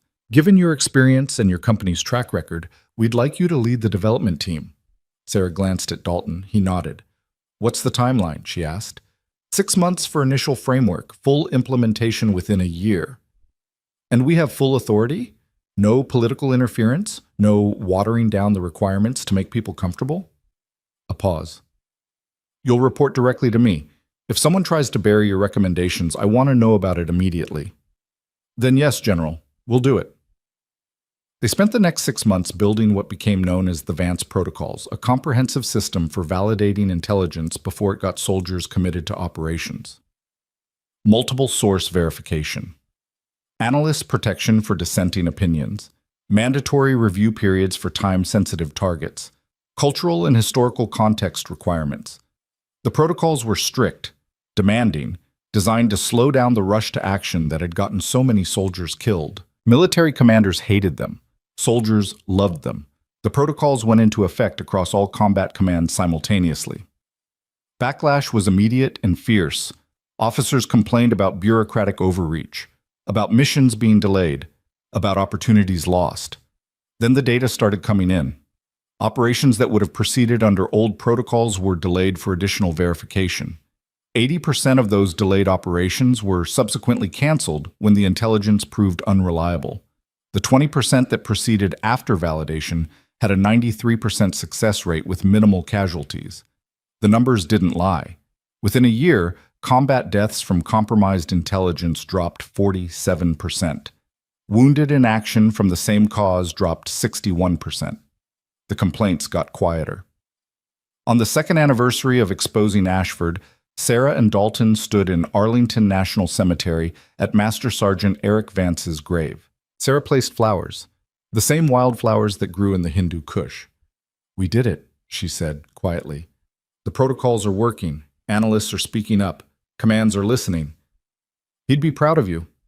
Of us, you made this possible." Dalton looked at the rows of white headstones stretching into the distance, each one a person, a story, a family that had sacrificed. How many of these could have been prevented? Impossible to say, but the ones from here forward, some of them, not all, but some. She touched her brother's headstone. And that's worth fighting for. They stood in silence for a long moment. Then Sarah's phone buzzed. She checked it, showed Dalton the screen. Michelle Brennan. "New story running tomorrow. Congressional Medal for Valor being awarded to MS Vance, posthumously. Ceremony next month. Thought you'd want to know first." Sarah's hand shook slightly. "They're giving him a medal. He earned it. Fought against bad intelligence. Died proving it was wrong. That's valor. Will you come to the ceremony?" "Of course." The ceremony took place on a cold November morning at the Pentagon. Sarah accepted the medal on her brother's behalf from the Secretary of Defense himself. The citation read in part, "For extraordinary courage in questioning compromised intelligence despite professional consequences, and for actions in combat that saved 3 members of his team before making the ultimate sacrifice." The families of the other 7 operators killed that day stood in the front row. They applauded when the medal was presented. Some were crying. All were proud. After the ceremony, as photographers captured images for the archives, a young lieutenant approached Sarah and Dalton. "Ms. Vance, Captain Hayes, I'm Lieutenant Morrison. I graduate from intelligence school next month. I just wanted to say, your protocol's what you built. That's what made me want to specialize in this field, knowing I could tell the truth without getting crushed for it." Sarah shook her hand. "Where are you headed?" "Afghanistan, Kandahar." "Scary place." "Yes, ma'am, but less scary knowing people like you are watching out for people like me." After she left, Dalton said, "That's the real victory, not the medal or the headlines. That young analyst who isn't afraid to speak up." "Yeah," Sarah agreed. "That's exactly what we fought for." They walked through the Pentagon halls together, past the photos of generals and secretaries and wars going back decades. The machinery of military bureaucracy grinding on, same as it always had.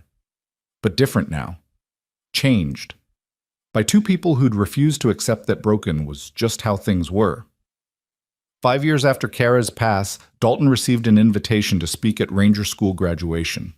He stood before 100 newly minted Rangers and told them the truth. "You're going to face impossible situations. You're going to get orders that don't make sense.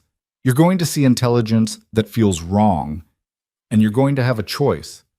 Follow the plan because it came from above, or trust your gut and push back."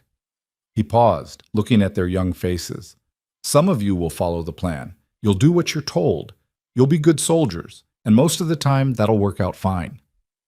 But some of you, maybe one or two in this room, you're going to be in a situation where the plan is wrong, where the intelligence is compromised, where following orders means walking your men into an ambush, and in that moment, I need you to be brave enough to say no." He pulled out a photograph. 12 Rangers standing in a valley with mountains behind them, taken 3 days after Kara's pass.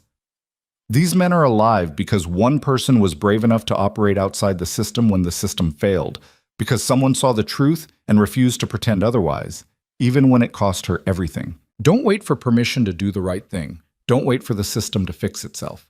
If you see a problem, speak up. If you see bad intelligence, question it. If you see soldiers about to walk into a trap, stop them. And if the system tries to crush you for telling the truth, he smiled. "Make so much noise they can't bury it." The Rangers stood and applauded. Afterwards, several approached him, asked questions, wanted advice. One sergeant pulled him aside. "Sir, I was at Kara's Pass, Specialist Ortega. I don't know if you remember Danny?" Dalton said, recognizing him. "You made sergeant. Congratulations." "Thank you, sir. I just wanted to say, what you and Ms. Vance did, it changed everything. We train differently now. We question more. We don't just accept bad intel because someone with rank says it's good. That's what we hoped for." "Is she still doing the consulting work?" "Every day, making officers uncomfortable, saving lives." Ortega smiled. "Tell her we said thanks. All of us. We wouldn't be here without her." Dalton found Sarah that evening at their office. She was reviewing an intelligence package for an operation in Somalia, red pen marking problems, notes filling the margins. "How was Ranger School?" she asked without looking up. "Inspirational. Apparently we're changing how they think about intelligence validation." "Good." She marked another passage. "This Somalia intel is garbage, by the way. 3 contradictory source reports and satellite imagery that doesn't match the ground truth." "So we tell them no?" "We tell them fix it or find someone else to risk their lives on guesswork." She set down the pen, rubbed her eyes. "How do people still not get this?" "Because admitting the intelligence is bad means admitting they wasted time and resources. Easier to push forward and hope for the best." "Until soldiers die." "Until soldiers die," he agreed. She stood, stretched, walked to the window overlooking Alexandria. The office building across the street was going dark as people headed home. Normal work, normal lives, nothing life or death about quarterly reports and marketing strategies. "Do you ever miss it?" she asked. "The simplicity of just being a soldier, taking orders, following the plan." "No. Do you?" "Sometimes. When I'm staring at the 4th intelligence package this week that's going to get people killed if someone doesn't stop it. She turned to face him. But then I remember why we're doing this, and it's worth it. Eric would agree. Yeah, he would. She smiled, the real one, that came easier now than it had 5 years ago. We made something good out of something terrible. That counts for something. It counts for everything. They worked late into the night, red-penning the Somalia package until it was unusable in its current form, sent it back with detailed notes on what needed fixing. The command wouldn't like it. They'd probably complain, might even take their business elsewhere. But if they did take it elsewhere, if they found someone willing to sign off on bad intelligence, Dalton and Sarah would make enough noise that someone higher up would notice, would ask questions, would delay the operation until it was done right. Because that's what they did now. Made noise, asked questions, refused to let bad decisions slide by unnoticed. It wasn't the career either of them had planned, wasn't glamorous or particularly appreciated by the people they served, but it was right, and that was enough. 7 years after Kara's pass, the Washington Post ran a feature story. The Ghosts Who Changed Military Intelligence. It profiled Vance and Hayes' strategic intelligence and their impact on combat operations worldwide, interviewed commands they'd worked with, family members of soldiers who'd lived because an operation got delayed for better verification. The article ended with a quote from Sarah. "We don't do this for recognition. We do it because silence kills. Because someone has to care more about truth than politics. Because every soldier deserves to know the intelligence sending them into harm's way is as solid as we can make it." Beneath that, a quote from Dalton. "The system works when people inside it refuse to let it fail. When they see a problem and fix it instead of hoping someone else will. That's not heroism. That's just basic human decency applied to life and death situations." And at the very end, a statistic. Since the implementation of the Vance protocols, combat deaths from compromised intelligence had decreased 73% across all military branches. 73%. Hundreds of soldiers who came home instead of coming home in flag-draped caskets. Thousands of families who didn't get that knock on the door. All because 2 people refused to stay silent when staying silent would have been easier. The night the article published, Dalton and Sarah sat on the roof of their office building with cheap beer and expensive whiskey, watching the city lights. "We did okay," Sarah said quietly. "We did better than okay." Eric would have been impossible to live with, would have made this his entire personality. "Sounds like someone else I know." She punched his shoulder, but she was smiling. "You're not wrong." They sat in comfortable silence, 2 people who'd started as strangers and become something more. Not romantic, neither of them had time or inclination for that. But partners. Allies. The kind of friendship forged in fire and refined through shared purpose. "What's next?" Dalton asked eventually.